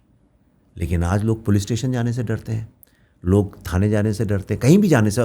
कोई IAS ऑफिसर हो जाए तो तुम कितने भी बड़े इंडस्ट्री, तो लोग ऐसे खड़े होते हैं, देखा है मैंने। चूहे बन जाते हैं सर, चूहे बन जाते हैं। बिल्डिंगें लोगों ने बंबई में बड़ी बड़ी बना ली हैं 50 मंजिल की, ओके, लेकिन वही लोग जैसे ही कोई कमिश्नर इनकम टैक्स या रेवेन्यू या कोई मंत्री आ जाता है, उन्हीं लोगों की सारे वीडियो काफ़ी हैं आजकल, तो आपने देखा ही होगा, यूं करते देखते हैं। वर्ल्ड की सबसे बड़ी शादी भी लोग अगर करते हैं, लेकिन जैसे कोई मंत्री आता है यूं झुक जाते हैं, राइट। ये भूल जाते हैं कि वो सामने वाला आपके घर आया है, आप उसके घर नहीं गए हो।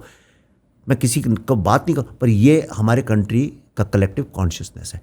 तो मैं वही ने कहा 3 शेर, पर एक्चुअली में तो ये 4 शेर हैं, पता है ना तुमको। हाँ, चौथा दिख नहीं रहा है, हाँ पीछे है वो। तो ये चौथा शेर कौन है? मैंने कहा ये है we the people of Bharat. इसको छुपा दिया गया है क्योंकि वो मैटर ही नहीं करता है। और ये जो 3 शेर हैं हमेशा अफसर के पीछे लगे होते हैं, सामने नहीं, कि नहीं तो उसे याद आ जाएगा ट्रूथ जस्टिस और ये मुझे प्रोटेक्ट करना है। ये मेरी थिंकिंग थी, जिसके मैंने ट्रिलॉजी बनाई। तो मेरी पहली फिल्म थी राइट टू ट्रूथ, दूसरी थी राइट टू जस्टिस, और ये फिल्म है राइट टू लाइफ। इसलिए इसमें वायलेंस में जो जेनोसाइड की कहानी है। तो ये पिक्चर भी graphically visually is going to be gory. बहुत गोरी नहीं है। अच्छा, गोर अलग चीज हाँ, होती है। मैं समझ गया, बट लाइक वायलेंट। गोर तो वेम्पायर फिल्म में होता sure. है। This is very intense film I would say, but it's an experience. Theatre में I have used a technique in this, है ना। मैंने क्या किया है, normally you see a scene from the outside. जैसे तुम कार में जा रहे हो, हिमालय पे जा रहे हो, तो you see a beautiful landscape. Car में जब चाहो तो विंडो खोल लो चाहे, पर you are seeing a landscape, you are outside of the landscape. It's only when you get down from your car, you start walking in the jungle, you become part of the landscape, you are in the scene. तो फिल्मों में क्या होता है, generally ना camera बाहर से देखता है सीन्स को। What I have done is this film will transport you inside, you will be in the scene. तो क्राउड के बीच में कैमरा है, 360 ले रहा है। नहीं, जो कुछ तरीके हैं उसके, टेक्निक्स हैं। मैंने 2 कुछ करोड़ रुपए तो बताता हूँ देख रहे तो दियो यार। तो you will be in the scene. It's an experience film. अभी मैंने अमेरिका में 12 स्क्रीनिंग्स की हैं, गए थे सिर्फ 2 के लिए, न्यूयॉर्क एंड वॉशिंगटन, हो गई 12। हर स्क्रीनिंग में, एवरी सिंगल स्क्रीनिंग, जब खत्म होती है ना फिल्म, लोग उठते ही नहीं है 4-5 मिनट तक। सेम कश्मीर फाइल्स में नहीं उठ पाए थे हम लोग। हाँ, इसमें इंटरवल में भी नहीं उठते हैं, तब भी नहीं उठते हैं। दे डोंट नो क्या किया जाए। Same Kashmir file, same response कि हम लोग वहाँ बैठे हैं। मेरे पास ऑन वीडियो है बाय द वे, मैंने इसका एक व्लॉग बनाया था और मेरे साथ गोरे ले गया था, और हम लोग कोई ऑडियंस में उठ ही नहीं पाया था कश्मीर फाइल्स देख के। बहुत देर तक हम लोग वहाँ बैठे हुए थे कि क्या करें। उसमें पेन के कारण, है ना। इसमें दूसरा रीजन है, मैंने समझा है साइकोलॉजिकल। मैं वॉच करता था लोगों, मुझे लगता है लोग प्रोसेस ही नहीं कर पाते हैं कि यार ये मुझे कैसे नहीं पता ये बात। I am in the scene. मैं तो रोज टीवी देखता हूँ, व्हाट्सएप पे 100 पॉलिटिकल मैसेजेस भेजता हूँ, ट्विटर में लड़ाई लड़ता हूँ, इंस्टाग्राम। मैंने कभी इस पॉइंट ऑफ व्यू से क्यों नहीं देखा है, मैंने समझा क्यों नहीं इसको। Oh shit, this is what we have gone through. ऐसा है ये। तुम्हारे ग्रैंड पेरेंट्स की कोई ऐसी एल्बम आ जाए तुम्हारे सामने जिसमें उनका सेक्रीफाइस और कितना उनने खोया है अपनी जिंदगी में, तुम्हें एकदम से पता चले, तो you won't be able to process it for some time, you know. तो that's what this film is doing. I'll ask you one more question. Kashmir files, Tashkent files, now Bengal files. ये काफ़ी jarring trilogy है, partly because ये pen और trauma जैसे issues के साथ deal करती है, पार्टली बिकॉज ये हमारे हिस्ट्री के ऐसे पार्ट्स को अनवील करती है जिनको हमने देखने से मना कर दिया है फॉर वट एवर रीजन, और अब वो हमारी आंखों के सामने है and we have to see it.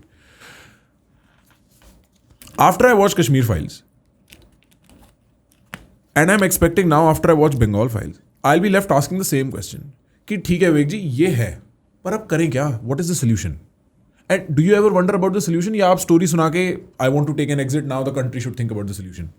देखो भाई, एक सिंपल सोल्यूशन, अगर आप हिंदू आइडियोलॉजी को मानते हैं, ये वर्ल्ड, हिंदू क्या किसी भी वर्ल्ड में कहीं भी स्टोरी तो होती है कि you have to recognise the evil and you have to destroy it, है ना. रावण को बिना मारे राम राज्य नहीं आता. ओके, ये हमारी फिल्म का डायलॉग भी एक जगह पे. ठीक, करेक्ट. तो आपको ईविल को आइडेंटिफाई तो करना ही पड़ेगा.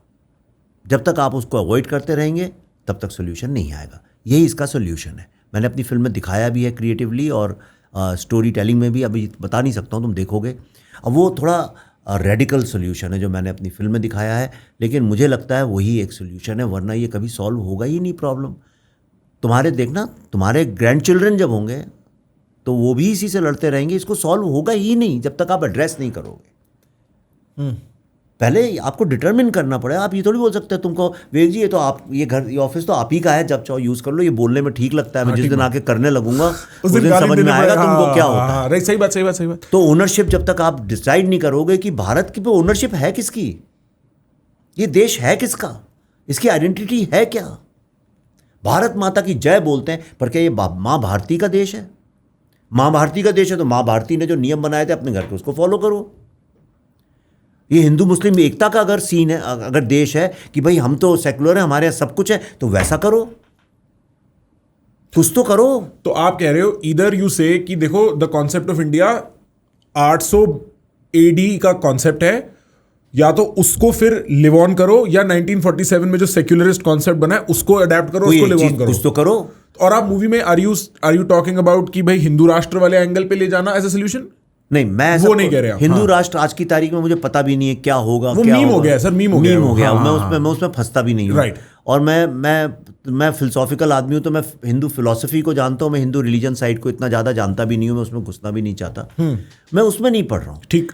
लेकिन एक कंट्री की कुछ तो वैल्यूज होती होंगी, अच्छी बुरी, कुछ तो उसकी भाई, वरना क्या है, क्या भारत माता वरना की क्या कंटिन्यूटी 5000 साल की? क्या कौन सा सिविलाइजेशन है फिर? हाँ। स्विगी और जोमेटो से खाना मंगाना सिविलाइजेशन है? सही बात। हाँ, क्या है क्या ये? मुझे नहीं पता। तो वो जो है आपको आइडेंटिफाई करना पड़ेगा, और ये किसी ना किसी को तो करना ही पड़ेगा, आज नहीं तो कल। मैं तुम्हें बताऊं, कश्मीर, आप ज्योग्राफिकली तो हम श्रिंक हो रहे हैं, आज़ादी का पाकिस्तान तो उतना का उतना ही रह गया, चलो डिवाइड हो गया, बांग्लादेश बन गया, पर वो भी अब रेडिकलाइज हो गया है।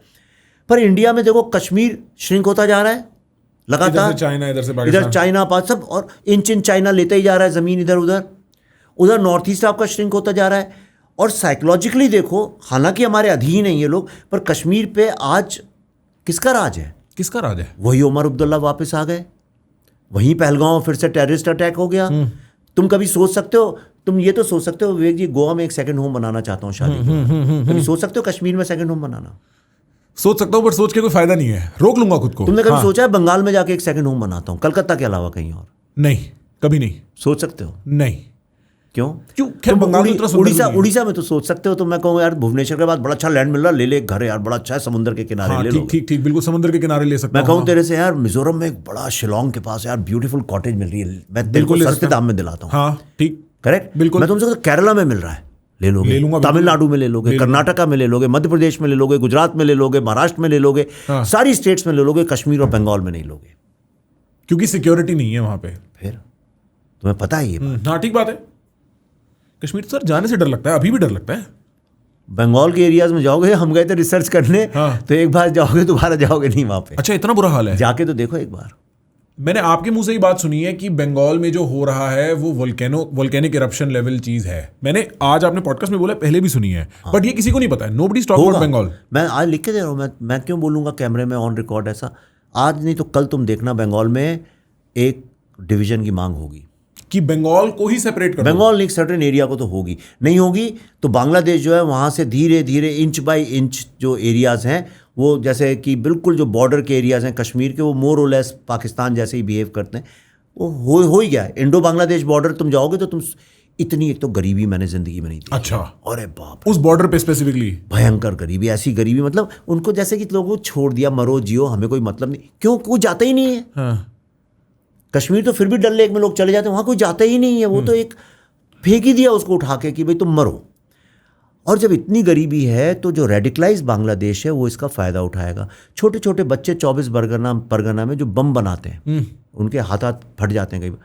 वो बच्चों को give me one logical reason what will stop them from going to Bangladesh, learning terrorism and coming back to India. और बड़ा पोरस बॉर्डर है, आना जाना कोई मुश्किल काम है नहीं। हाँ, सब उसमें सब मिले हुए हैं। हाँ। खुलेआम होता है। और एक होता है देखो नेचुरल डेमोग्राफिक चेंज। तुम्हारे घर के पास समझो बिहार से फ्लाईओवर बन रहा है, सडनली एक स्लम, एक कॉलोनी बन जाएगी बिहारियों की, ठीक बात, लेबर आ जाएगी, है ही नहीं। तुम यहाँ पे 100 ट्यूशन इंस्टीट्यूट्स खोल दो, स्टूडेंट्स की एक कॉलोनी बन जाए। एक होता है नेचुरल डेमोग्राफिक चेंज और एक होता है स्टेट स्पॉन्सर्ड डेमोग्राफिक चेंज, जो कि बंगाल में हो, जो कश्मीर में हुआ था अब बंगाल में हो रहा है। बंगाल है, खतरा तो है। और वहां की government is not alive to this problem. और are they supportive? They are very alive to this problem, क्योंकि जो इलीगल इमिग्रेंट्स है उनका वोट बैंक बनता है। अच्छा, उनका वोट बैंक है, वो जो सेम अमेरिका में करते हैं ये लोग ला के। हाँ। अच्छा, और बंगाल की पॉलिटिक्स कोई समझता नहीं है, वहाँ टोलाबाज लोग चलाते हैं। टोला का मतलब है जो एक्सटॉर्ट करते हैं। हाँ। पता है बंगाल में लोग जब झगड़ा होता है पुलिस स्टेशन नहीं जाते, कोर्ट नहीं जाते, फिर क्लब कल्चर है वहाँ। हर मोहल्ले का एक क्लब होता है, और वो क्लब जो है आज की तारीख में टीएमसी चलाती है, पहले कम्युनिस्ट चलाते थे, उसके पहले कांग्रेसी चलाते थे। जिसकी सरकार होती है उसको ऑन मास फुटबॉलाइजेशन जिसको बोलते हैं, पूरा का पूरा क्लब के उधर दूसरे फुटबॉल क्लब में चले गए। तो ये सब मूव कर जाते हैं पार्टी के साथ साथ। पार्टी को चाहिए फंड, पैसा, ये एक्सटॉर्ट करके पैसा देते हैं, और इनको चाहिए पॉलिटिकल प्रोटेक्शन जो कि पार्टी इनको देती है। यह है बंगाल की politics, straight forward, simple layman language में। इसलिए जो भी रूलिंग पार्टी है वो इनसे मुक्ति नहीं पाती है, और ये उससे मुक्ति नहीं पाते हैं। ये वहाँ पे है। तो जो अभी जो करंट वहाँ पे हिंदू जो फैमिलीज हैं वो अपने बच्चियों को बाहर सबने पढ़ने भेज दिया। यंग बच्चे मिलेंगे नहीं तुम्हें वहाँ पे। ये आप कह रहे हो कंट्री साइड बंगाल की बात है? कलकत्ता नहीं, कलकत्ता में देखो अच्छा, जाके कलकत्ता की भी सारे यंग बच्चे तुमको बॉम्बे, टैलेंटेड जितने सब बॉम्बे इंडस्ट्री में, इधर दिल्ली में, इधर उधर, पूरे वर्ल्ड में सारे जो ब्राइट बंगाली यंग लोग हैं तुम्हें पूरे वर्ल्ड में मिलेंगे। वहाँ पे बहुत कम मिलेंगे तुमको, क्योंकि सबसे पहले लड़कियों को भेजते हैं बाहर सेफ्टी के लिए। हाँ, यही कश्मीर में होता था। श्रीनगर से जम्मू भेज देते थे पढ़ने, दिल्ली भेज देते थे। That's why Delhi has highest Kashmiri Pandit population. ये है सिचुएशन प्रखर जी। इंटेंस। ये मूवी देखनी पड़ेगी। देखिए, देखेंगे सर। आपके पास कोई रिव्यू, कोई कुछ बताना चाहेंगे आप ऑडियंस को इस पॉडकास्ट के बारे में? कोई फीडबैक देना चाहेंगे आप? नहीं, मैं कुछ नहीं, मैं क्या बोलूँ यार, फिल्मी बोलेगी जो बोलना है। मैं क्या बोल सकता हूँ, फिल्मी बोलेगी। हाँ। और बस एक चीज़ ज़रूर मैं तुम्हें बता सकता हूँ। एक मेरा वीडियो मैंने डाला भी अमेरिका में एक स्क्रीनिंग के बाद। मैं लाइफ में कभी मेरे को ऐसे खड़े खड़े आंसू नहीं आए। स्टेज में I am a public speaker, तो आई नो प्रोफेशनली करता हूँ। एक 14 साल का, वहाँ पे अलाउड है ना 13-14 प्लस क्या है पीजी रेटिंग, तो एक 14 साल का बच्चे ने, मैंने डाला था वो वीडियो, जब क्वेश्चन आंसर चल रहे थे सडनली एक छोटे बच्चे का हाथ उठा। तो मैंने कहा अरे भाई ये क्या पूछ रहा होगा कुछ। मैंने कहा खड़े हो पूछो। तो मुझसे कहता है sir why people are so evil. सच्ची कह रहा हूँ, मेरे गूज बम्स हो गए। मैं जवाब ही नहीं सूझा उसका। You are not a father age yet but I am. तो मेरे अंदर वो, मैं उसे क्या जवाब देता? एक 14 साल में होप होनी चाहिए, क्या जवाब देता? तो उसने मुझसे पूछा ये पब्लिक में 400 लोगों के सामने थिएटर में। एंड मैंने देखो, मैं बहुत बुरी बात मैं कहूँ, that which means the film is working. यही सबसे बड़ा रिव्यू है कि एक छोटा बच्चा क्वेश्चन कर रहा है why people are so evil, और यही मेरा मकसद था। लेकिन एट द सेम टाइम मुझे लगा कि why should a 14-year-old child be expose to evil. India में तो चलो एडल्ट्स है, 18 साल का लड़का जाएगा, लेकिन मेरे लिए बहुत दुख की बात है कि एक 14 साल के बच्चे को खड़े होकर ये पूछना पड़ता है why there is so much evil. Fair. उसको उसकी पूरी ज़िंदगी इस चीज़ के साथ कंटेंट करना है कि उसका कोई जवाब है नहीं। क्या ह्यूमन मोटिवेशंस का वो कॉम्प्लेक्स जाल है जहाँ पे आदमी इतना सेल्फिश हो जाता है, जहाँ पे cold blooded murder becomes the first option. It's a very complicated. ये फिल्म रिलीज हो जाएगी ना, हाँ, तो मैं तुम्हारे साथ बैठ के इस फिल्म के साइकोलॉजिकल एस्पेक्ट्स में बात करना चाहता हूँ, क्योंकि यंग जनरेशन में I think you are one of the most psychologically philosophically enlightened boy. I will take the compliment. मैं बिना पॉडकास्ट के, बिना कैमरे के बात करना चाहूँगा। For sure next time I am in Bombay and आपको आना है दिसंबर में शादी के लिए। अरे यार मुझे सबसे खुशी है, तुम you are getting married to an artist, और मैं आर्टिस्टों को लेके मेरा बड़ा सॉफ्ट कॉर्नर भी है। एक स्पिरिचुअल अलाइवनेस होती है सर आर्टिस्ट्स में, जो एटलीस्ट कमर्शियली, जिन पे कमर्शियल बर्डन नहीं होता ना, जो खुशी के लिए करते हैं, उनकी स्पिरिट में एक हल्कापन होता है जो बड़ा it makes your life easier, it makes your life better. तुम ऐसा सबको बोलते रहते हो दिसंबर में शादी में आना, ऐसा तो नहीं? तुम्हारी जो फैन फॉलोइंग है इतनी सारी, कुछ लोग कहे चलो यार प्रखर की शादी में चलते हैं। सर सिक्योरिटी होगी, वाई प्लस सिक्योरिटी होगी, बात नहीं आ पाएंगे। But thank you so much, it is always a pleasure seeing you. Best of luck with the film. I saw Kashmir Files. I did not see Tashkent Files. Kashmir Files moved me, and I know it moved a generation. It changed India's storytelling landscape by quite a bit. I hope Bengal Files does the same. Thank you, sir. Thank you, Prakash.